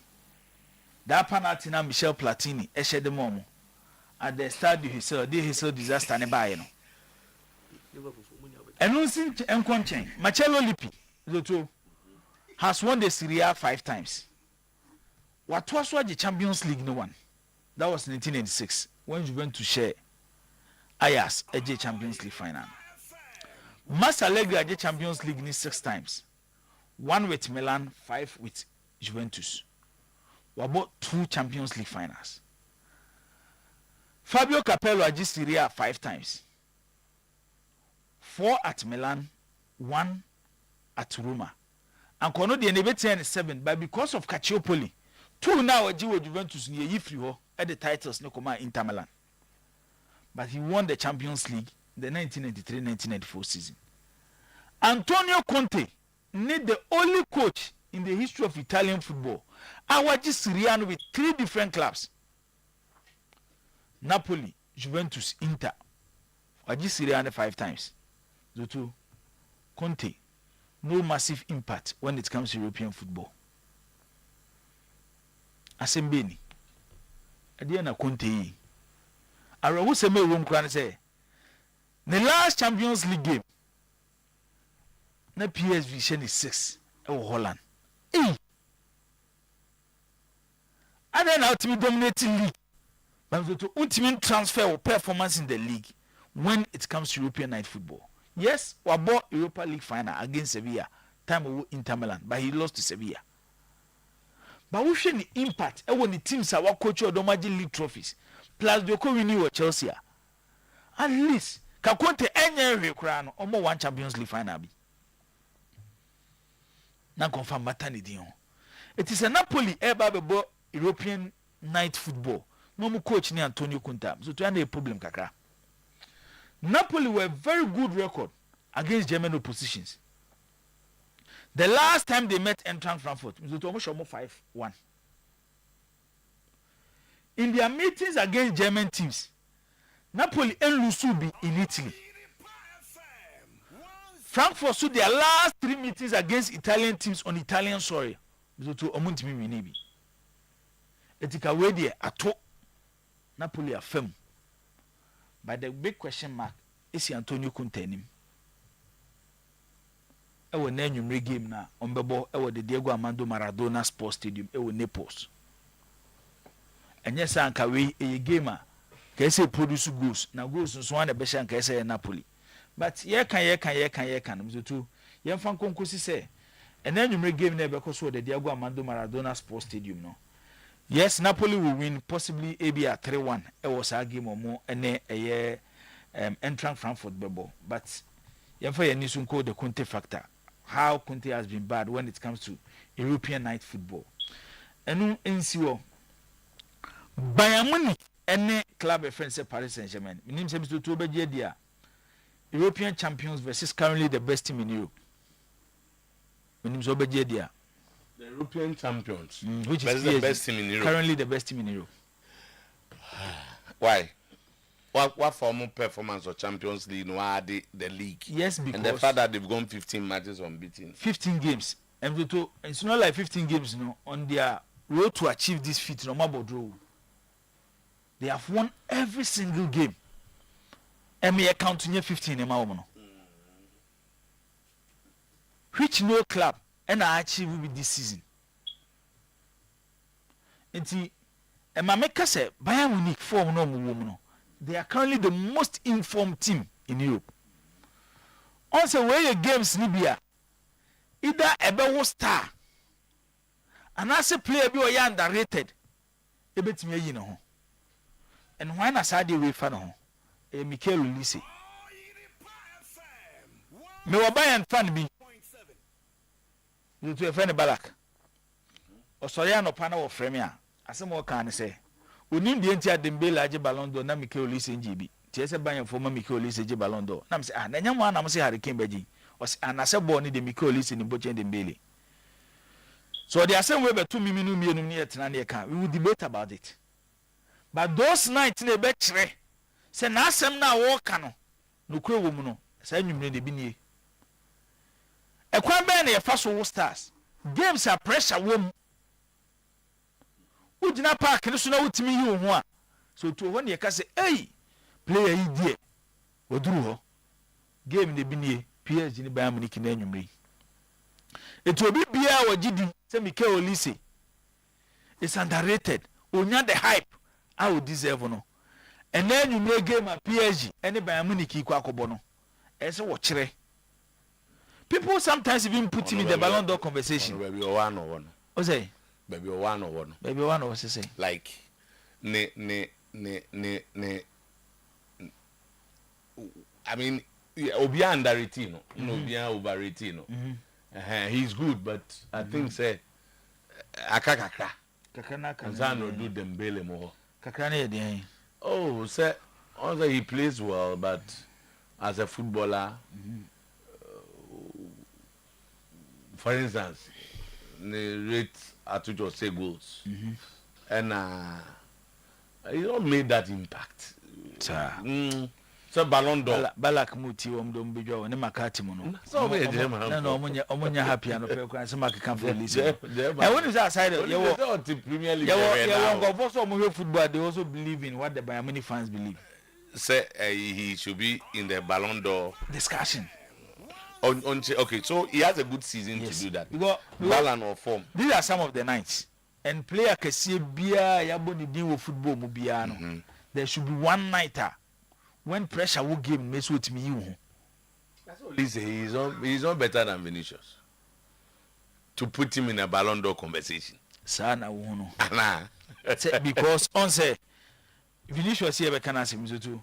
Sa night be say no. What truly din pen. Exactly. So tell me chance. It's na make say sa conversation no. And sana ye mu bi baji atum no. And then you make game ne ka ho. I will pack the princess.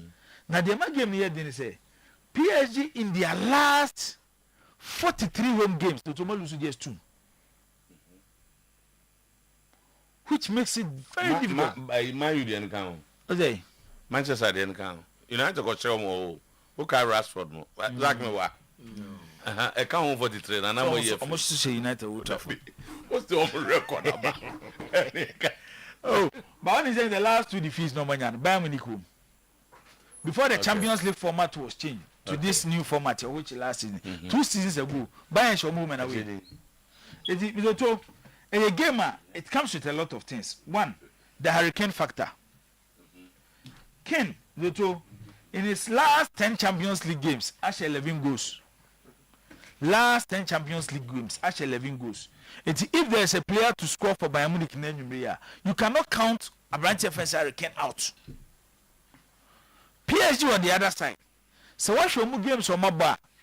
Even at the World Club World Cup, Chelsea show more. By their biggest test, game are normally closer to losing than winning. That was their game against Bayern Munich. And so the final game, normally Chelsea by Bobo lose. This Bayern Munich team is built in such a way, say it's difficult to play against them because they press a lot. And they find a way to use play offensive hurricane. Aside the goal scoring ability, no, he's the playmaker of the team. Obetimi drop it deep.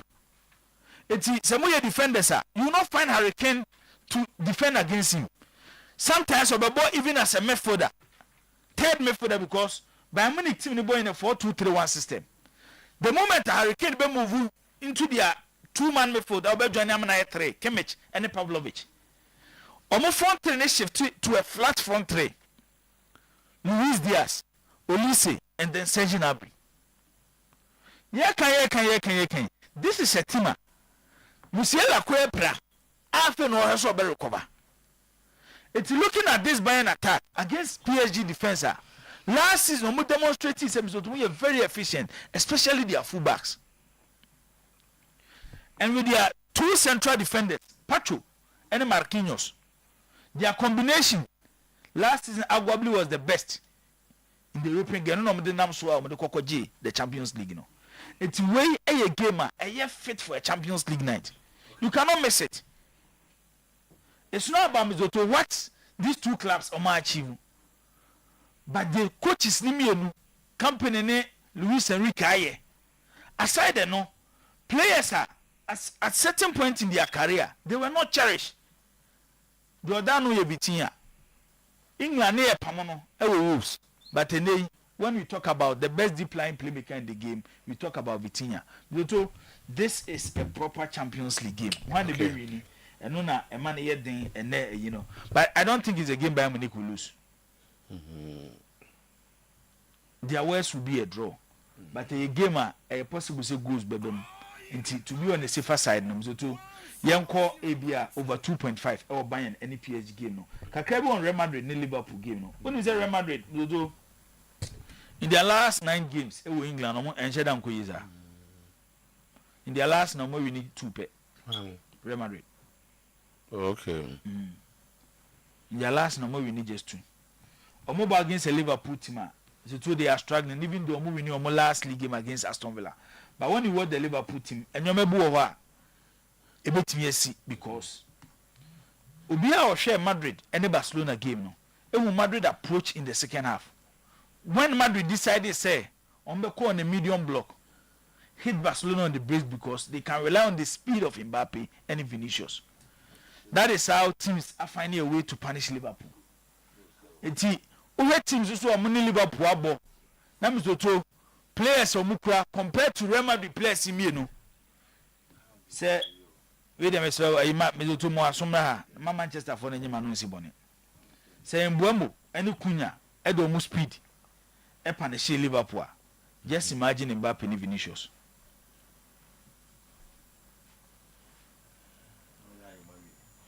Sese.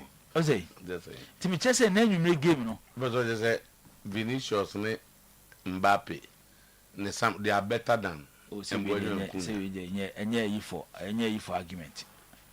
And they are say Vini ne Mbappe available. Say Manchester mbe pamukunya ne mboemu. Edo maba. Yeah, go ahead. Ana me boa.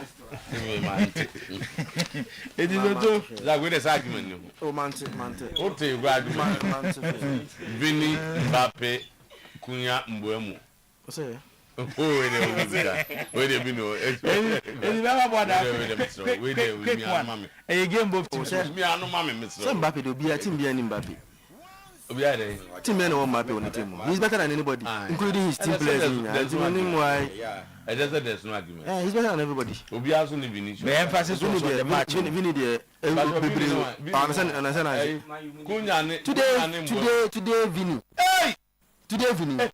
Oh, today, Vini there. Man, you be brave. Mbappe will be any match. But Vini there. Now, Vini on So, a game, both teams will score. Real Madrid will score. Liverpool will score. Arsenal be winning against Slavia Prague. What is the Arsenal year record be? The record need over 100 years. Yes, 103 years. Omobo game we are maybe that record if they don't concede. Okay. If they don't concede in their last 15 games, the to move 12 Arsenal concede. And breaking this Arsenal team is very difficult.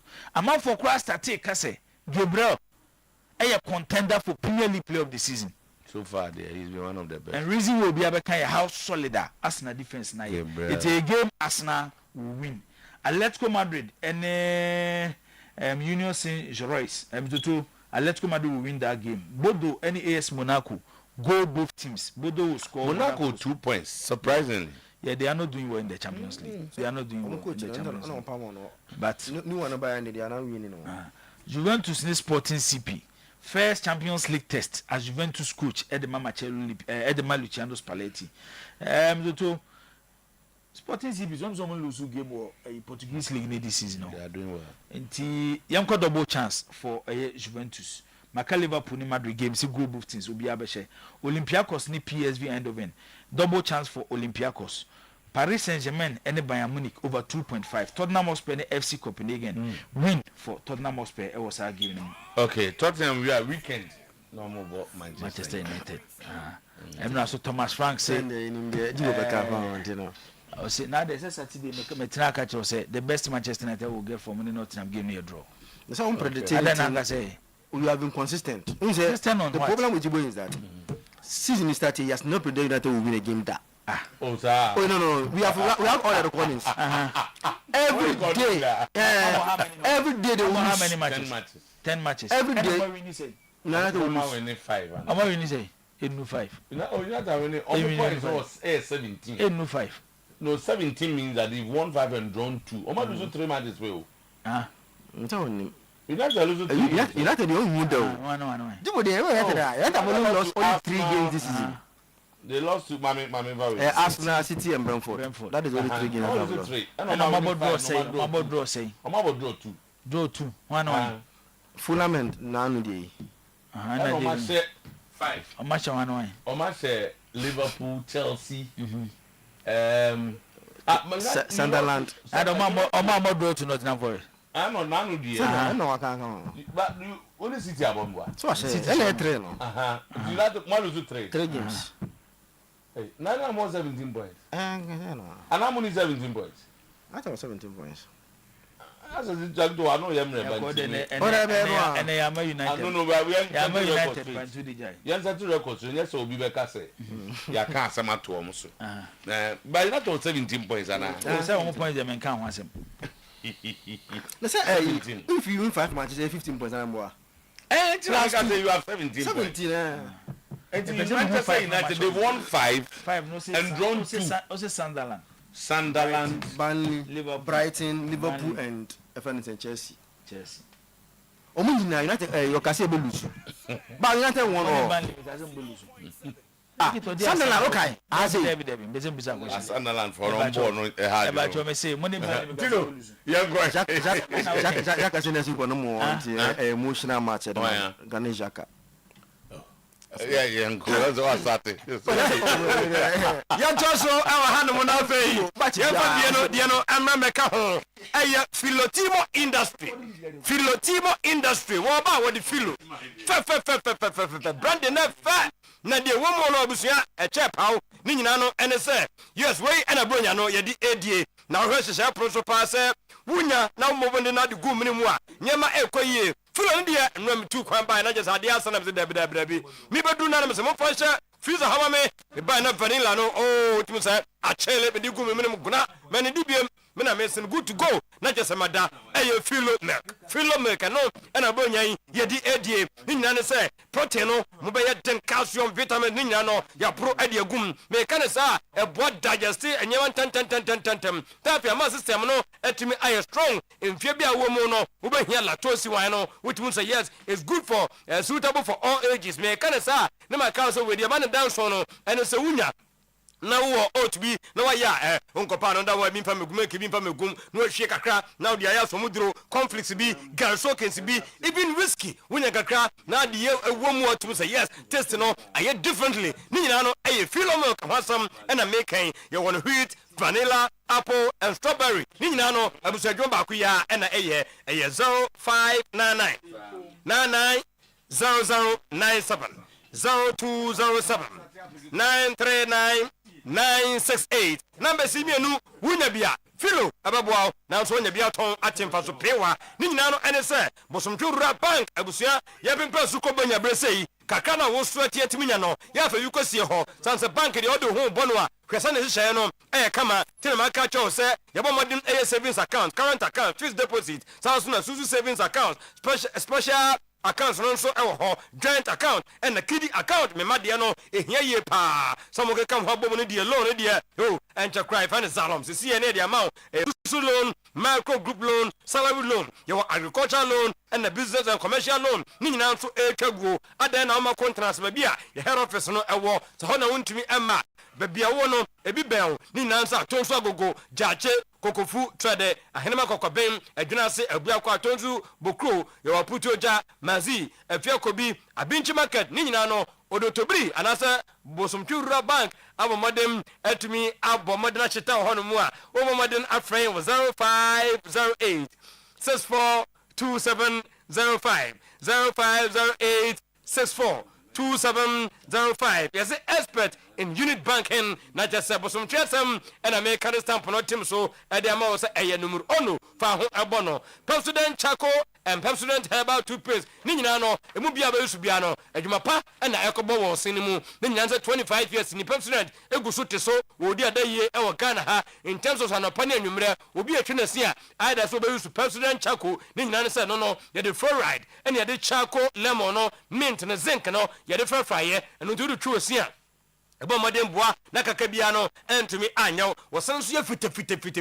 mo Pepsodent herbal toothpaste no ya no akai say no a unique blender ebo modern the green tea and herbal extract no na de afrafra wunya herbal no dia na ese gam no so imported no na afa bom se samini gbogbo a obia no enu ha obetwena no e de akonchen wunya ayi anumunkwa bo anumunkwa ya che ni nyina so oba no no kwa no ho a no wotwene ti ko akire wo blow fuse ni nyina no ene se modern copper herbal two person bi na nyema enkoye emfama o ba bi eton bibia no obenya bi ni nyina no ede se Pepsodent every smile matters. Ne kana sa post near do sharp imbus no abusue ya tieniye aboni papa obi obeyisu bibia no wokwa wontumi nsa ho nti abo ponje se babi okoya ye bo no pupu no wuja no a obokọ ho in the next 30 seconds woja de papa bi e wo ho no mo post near do sharp imbus no diabetes for no ulcer, cancer, hypertension, UTI, candidiasis, body pains, menstrual problems, loss of appetite, stress no wadru no no enko gina nsa no abua ne nyina no ene se baby ato adro bia no available in herbal shops and pharmacy ubenya bi etimi ato 0246 20 84 96 na nyama etimi akonka de amawo Roses Roofing jawuda no fama no na baby adro de copper aluminum product and as alozinc what the boss was and the problem ho be din ensonso wia de da wo mu ne se 25% baby abobo red nationwide bia no wati de free so e de amawo 0501 453 869 0544 338 042 adrone de e ba kopɛ na nkobetuma ka so esan yade we won pasisi bia wo so de sa osa na ama duane bebre ye tuatuawo na afa wuntimi ni di emfiri di a wo de no bomodem na kopɛ bibini toma plus eto wo de se aka cho say gastric ulcer wo de dodo na peptic stomach pains stomach gas indigestion abusu etenie bomodem na kopɛ bi wo Altown the Bitter Pharmacy wo twam ba dum ha promise ba e bi wo ha mo amonam enka no kashi the Bitter ba ko ɛhyɛ hɔ no mo 0558 055894 0541 337-816 nuanya bibini Toma Plus etumi akonom Franco de yeboni dinia na jase ye twane salute ni nyina no ene se ade bia nkrofo bi eye no ni nyina no ye ne de ne na on give you up oguso e bo modena tete nyama no so wo se ade bia enne wa be krom na be bowre na so ya be to bia wate so 40% abusia 40 de ebi wom de nipa be ya na mo pre na ya pre no ni nyina so Nokia Samsung iPhone Smart TV 3200 inch Franco me ka one chef freezer refrigerator no washing machine, your microwave or blender, CCTV camera, the function your monitor video anytime, anywhere. Generator no, because you ne doom light apeko, na fe was on nyama ekoye, obowura jabajo chalango shop, adum old melcon, kofa clinica, 40% na da ho, at the mouse so room e ho no mo, 0245 316969 0245 316969 Power Specialist Herbal Hospital Ohenra koso do ya obegusu aja ward e bra mo ne kopre hepatitis no munya mfama no wa specialize e wo ho wa boa mankofo tu kwan hepatitis enso mu kwan fatty liver prostate sansuna kidney stone scan ye dia ba liver care no so ye dia ba e treat liver condition no me kan surgery kajiri herbal measure and capsules no de e mema nko ana e fine no ento oba ya mankofa bi na enkofa abubuation emfa emra me kan sa herbal shop bia no benya bi nemom wo ko Accra ko benya ACP Road Power Bar Stop mo amu wo Kumasi no mo nko Kumasi fe Yaze Buzumtu Road Adroya Junction Takrade oni Anaji Estate Ahantaman Bank ne ben 0244 544 422 0200 3838 31 na nyama etumi akoyie edi amawo Samara Company ne nsa no adwuma bako eye ka chako toothpaste rebi twem enche kra ni ebo modern ya nananom enya body tire no mu dibidie no aburo so enada je ne wan wunya bi eno nti ena Samara kofa ba yese yenku achi ankofa tetedie no na tete obi kire tete obi ka ebo ma yese ye fitade a ene do de ya so muduro no aboa ama yusu ka chako toothpaste a aposin pade ebi ensen no mese wo sibe pai fita uwi akaka na nkachi wo a wo wi na mu a na afi wo sin frofro no ni nyina be firi wono mo uwi kasa gobi so a na afi wo twiniti akọ akire eno to ha adwene ye pa mese Samara mo mo na ba so no ya ade 0246 864 798 0501 454 462 na no so watimi aboa wutwe wo se na wo se ye kama ya bomodin ko Uptown Foods we Lobel Group of Company no won sa no adwuma baako eno no wadua ne de ede na bo no so no mebi atwamu na nka ye ho ne ho se de abafom wo won sa besuntia ade ya pa ne se bema akoja kodonkua bi no ne na kono to bi ama no wantimi to bi ni o mame koku bi na me mfa na me de mi ba me didi oboa kobo wi no na so to mienu a efio jadum ni nyina no ne se Uptown Foods dwen ho na so da bi ene nka chicken noodles na mo de man ba na nka mmeto no na nka 160 Ghana ene ye ya teso 55 Ghana assorted fried rice no na nka 210 and 99.3 assorted jollof no na nka mo 210 ene 99 Ghana toaster chicken kɛsepa no nka 180 ɛnɛ ukwa 75 Ghana bɛma betuma tɔ deɛ ɔba no so ɛbɛgyene deɛ yɛkɔ no loka yɛde waakye banku ɛna afefufuo ɛde abɛka ho cocktail mocktail after foods ɛde abɛtwam ɛno nti sɛsie yɛ a mɛkasa yi bɔmmɔden na bɔwura Kumase Rich Shell filling station hɔ a abrɛpɔ JP filling station so bɛhu yɛn bɔm so deɛ ahensan of honum so obehu yan crofom yene sika fm ene be patase aye block house adiemra aye petroleum filling station tana so de apachapa junction ufro no mo aye akwagnaga junction de no ene opposite of Oyerepa police station ene ben kanya se Garden City University ho ene abehu yan 0596 922 066 0596 922-066 na nyama atumi aye kama edi amount kama na jese nyama akoyie Igbo 20 motors woni Japan company ne dim ani be forward na ye adwuma ne no kredianti no msi da bi ina the whole Ghana wo na wo kra kan mo obi a ye be bo modern ne de abra kwan sonko so ne bo no so be ba form enu nti wo bo modern na afei wo konkran kwa so wo kotema kwa so ba bia Total Vozi ene mranche na nya adwuma papa bi eye bo modern opeso ko han a ni nyina no so no omutimi de ma wa han enu nti Total Vozi no to bi fa ko adwuma ho na mranche ne ntwi wunya mranche no kwadufu a na wotwe na obaye sales bubu jaade ama ono nkwa na okrama wane bo ne be ba form Total Noah Total Sienta Total Vet Total Beta and it was Honda Step Wagon ni nyina so ho e bia wo de wo super America na Japan Casa enu so bretia bi no akra e de ama wo kota na so behind Agricare we no bon se fie keto bi kakra esi wono mo ne cars ne san fefefe wo fie nanim na won ta fie no ene oni e fie no so achie ne cars na fe etiapo friends see as the button 0249 849 972 0249 849 972 no bo modern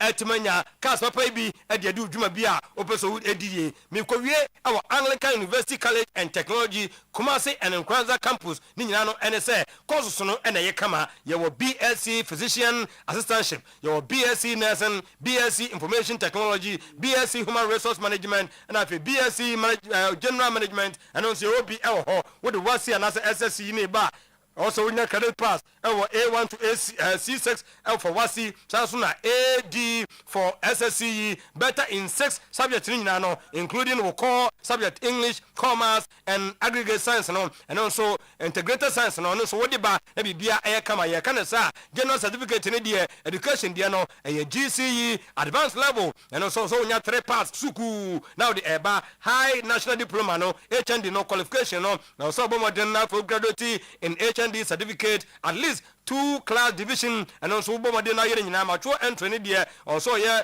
at least 25 years old obanso a obe show age certificate no and also obe show na fe documents be ka ho no what the aba na at least 5-year-old time application and also what the aka foreign students ne there mo hye no eda prane enu nti bomodem na fa nkobo Anglican University College and Technology uwie school we ya ye so wosoro bomodem say obetu su yen o say choose Angutech ni nyina say expert in faculty industry connections and affiliated in KNUST and UCC uhuna nyama koyie ed amount quality education accredited by GTGC 0501 358568 0505 091054 na nyama tiwa koyie ed amount minyina so na boss player yeah danger my afei and I will be sending mu that we who said some no AC echo. All right, so we have a message we have if I can read it or say wa he haria and nsem bi wa o kan bi wa o nkan bi na or say good morning and let Harry hear this. I don't understand this and you can help me to understand it well. One, after Gold Stars dropped from the Champions League, they were given 7 days to clear all the outstanding matches, and they did. I don't know this for a fact. So being a country, and yeah, Kotoko got out of the Confederations Cup on the 24th of October, which was Friday. Wednesday or Thursday was one of the days Kotoko could have played one of the outstanding matches, but it didn't happen. This week, Wednesday or Thursday is still one of the days they can play one of the outstanding matches, but it still did not go. It's not going to happen. I want to know why the FA is favoring Kotoko like that. So because of them playing hard, the FA want them to rest. and rest more, or well to face us. We are all watching. Is he speaking to facts? Sanity. Also goes as the 7 days ball on my Sunday match. And the at least got to come more back could be free. But said no castle was in this week or last more can say Kotoko Fimuno. So we had the answer Kanaochi, now Chemu, second week. Or more matches and come we be few honor. But I say if any more mahon. But go start on Mamma one trains. But go start say week in the Omama ball. Week number do you the Omama? Following week number. The following week now, Omo boy. So I'm following week. Antika Kaweno, but who say as a winner so Akoshia Kotokoni house no. So and that's I think Thursday also. Okay. But for him got time come on check it out. 80 mudia munyana inye. Tama. I say we will give out free tickets, free jerseys to celebrate, free tickets and free jerseys to celebrate our 114 years of existence and beat Kotoko to give our supporters the bragging right. Kwame Opariado speaks.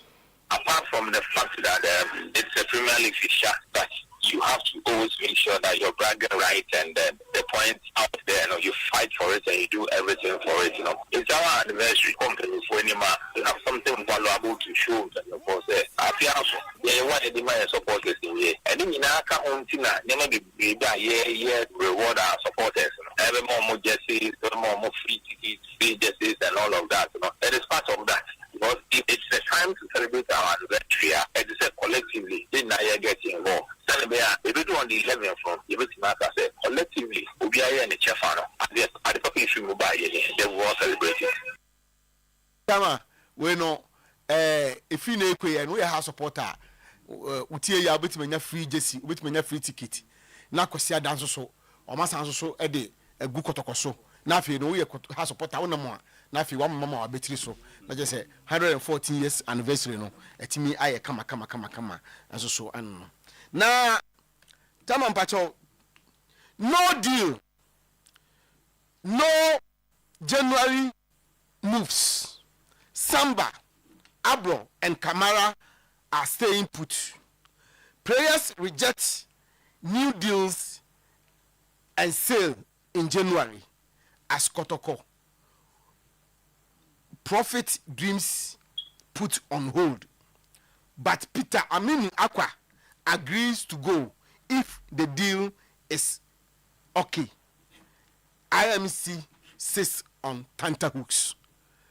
Tama, he said, and some na abese we more say we are Kotoko Chitania and Yanika. Kamara say, or no pass Kotoko Somba Tono generally on their uncle. The only general don't promote Tono. Or no so on renew no contract also on renew. Sa so na abroad yet here. Sa so na somebody yet. The only player in Penifono I say Oyati or Massima Kakani say any Peter Aminu Aqua. Ono Amidu Aqua on na afi dem so Oyati say or say off anybody say ye dear on the near Obeja to Noko. But Kamara ne omide time yet same Penifono 300,000 almost see 10,000 finally. Say sorry 30,000 some finally you know almost salary you know 30,000 but so many Ghana $3,000 initially now come about $5,000 but Africa almost 5,000 across almost ampe on there almost season in na come back clubs you that's kind of going away. Where did they get the money? Ball, yeah. Ball bay. Who's a Kotoko dear? Ball bay. Simona has a ball. Nobody on Buyan one on Munanway. We are no means be at me our idea. Until I don't know until you said Kotoko supporters are not happy. In fact, by who cried the only make us say so they had them do. Let him know your negotiations. Supporters they are not happy saying. Say, has the team told them that they are struggling to negotiate. Oh, a lot of the supporters are away. Some of them are away. Say the players are negotiating. The players are proving difficult. But obviously they will prove difficult. So Obi anywhere, so supporters one of them catch them say they should be rest assured. Team no be deliver what is good for the club. Why are you worried? You put pressure on them. They not say a players in the choir. But it's what is good for the Kotoko. We are paying here do to a we are the Yemo Juman. You don't do what will interest anybody apart from a Juman. And the Emma Kotoko I was stakeholders I'm interested in. I maybe your stakeholders. But I'm saying that without a Juman or that supporters in your so at this juncture, so could the play a chi and now could you people for a chi. No Juman Gua a dear number. So they should have the interest of Kotoko at this point. So yeah, for last one and you killed the snake last Sunday, but finish it off, eradicate, obliterate, crush, and exterminate House of Folk on Sunday. Chairman Solomon Fosuare to Kotoko players. Leader and then a man said the chairman can Sunday and energy na open one to charity. It's a chairman, I have said. We only ambassador from us in but what of common. See if you get here and said the see what the affiliate is supporters and see the ambassador the concentration in life Premier League. And the message to me, I the way we can hear my we say other groups, obviously, the support everybody. If you are not going to be fast, I'm going to solution one.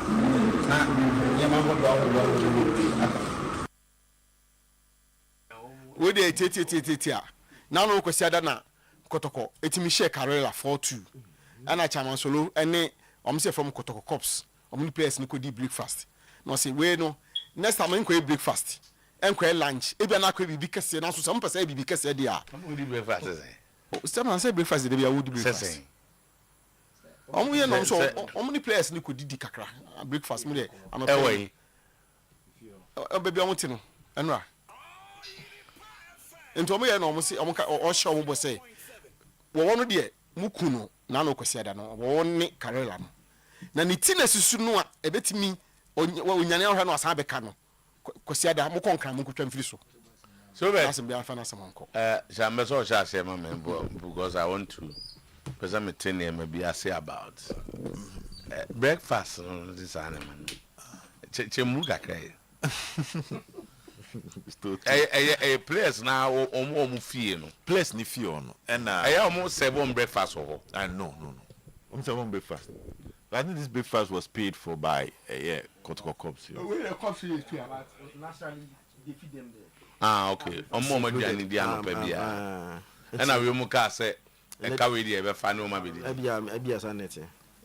Kotoko Cops. A WhatsApp group, I think a security services no.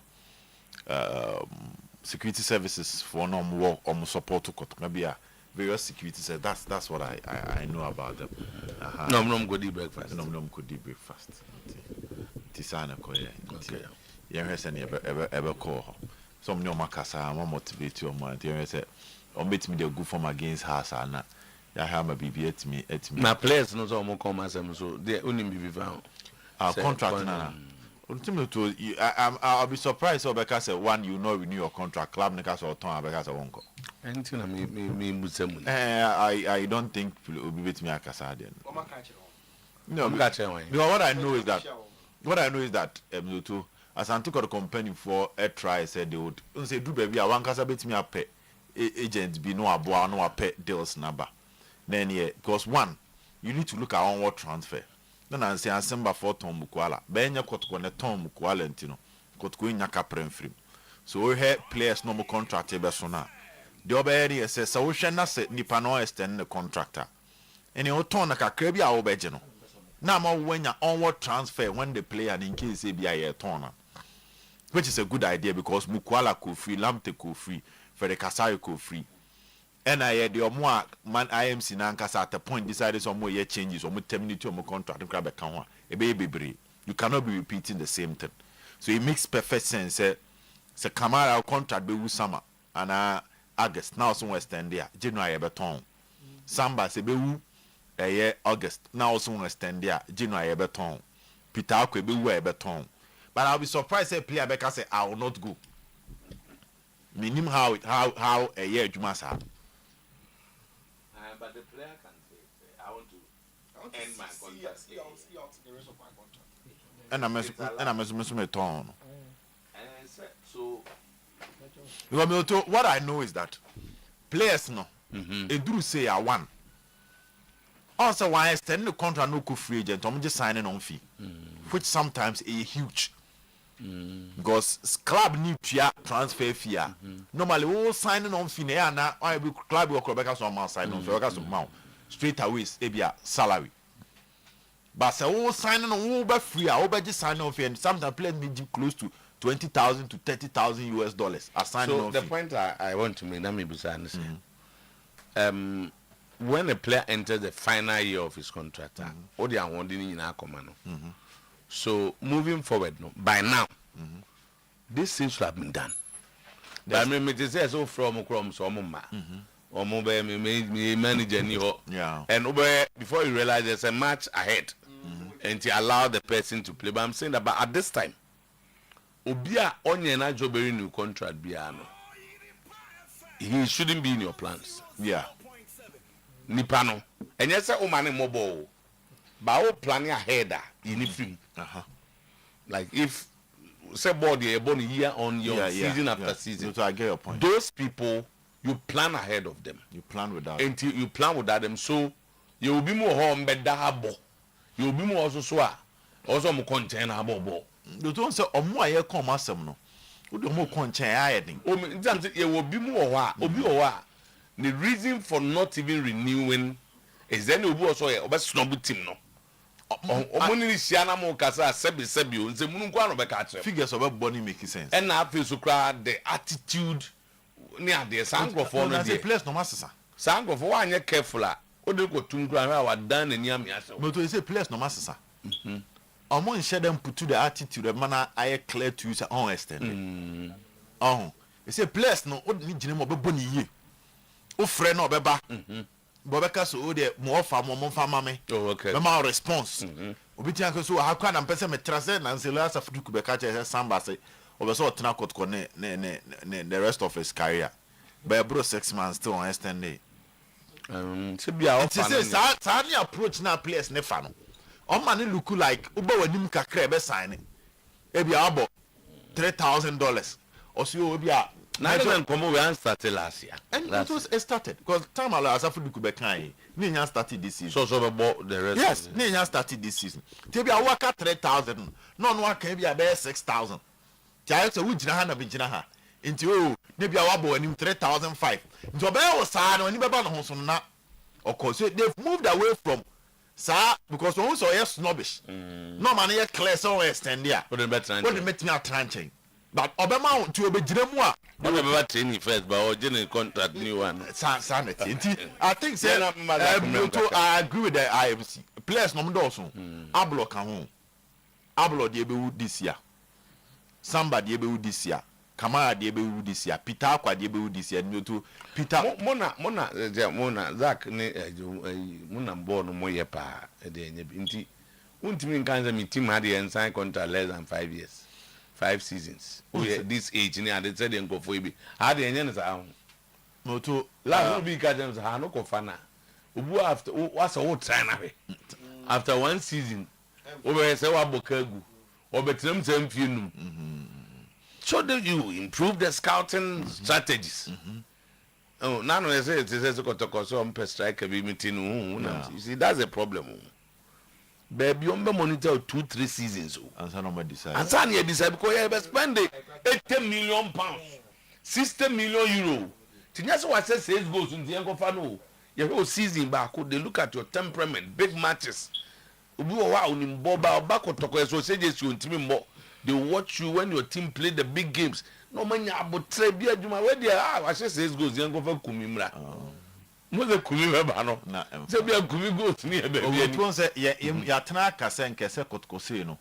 E bia nka zone 1, zone 2, zone 3 no. Sa lances B coaches here bebre nya adwuma nya yi sei. E bi unse lances A for nom do so pa o. Ko atu o da payrolls no more scout no. On go division 1. I'm just talking about it. On say ye chemu 3 zones. Nti say obi o zone 1 a obehwe premier and division 1 amount. So scouting strategies. The scouting ideas. But are these clubs willing to pay these coaches? Say man to coach me because 7,000, 8,000. Player 15 ban on be kono. E ho ka no di tua coach na. E be bo mazak. Yeah. Na so the authority or the empo. Oh, mtetenye. Player so okay, but I know if you the Ghana if I know ha o se me nchao. Also o hwe ya no penti me nchao. Authority on player. Let me nya a bit this on the players, you know. One, I think say from inside actually say I'm say Peter there. 2 years in here. And now the management metis almost they are like meeting a component managers is almost and one go aka no more teams you almost 2 years in here and now media metis meeting a component at least the boy is playing for Kotoko. So if anything pona or my friend you should meet them now to be smart players go from manager blind sir. Yeah, mama born me. It's not. It's not. Yeah, manager come. Kotoko. Yeah, could you some manager common meeting, boy. Then come mess you on. Say, yeah, one ombo. No, omun say the boys are ready to extend. They are not meeting the Kotoko management as at now.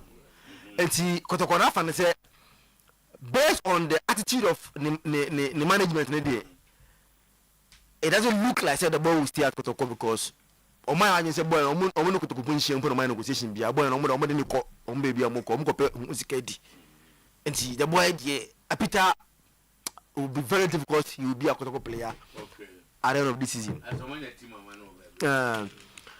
And someone Kamara Kotoko, I'm a proposal. Like they've given them the proposal. But as we see today, they have not responded to Kotoko with say scanus. Not timelines in the proposal. Maybe. Sometimes you tell them. By this time, but as we see today, Kotoko proposal with them Samba and Kamara. No, there's no counter proposal or anase or Monkashi infantry or Mose. And that is what. FN is saying, and also no. It's Kotoko Nafan said they are.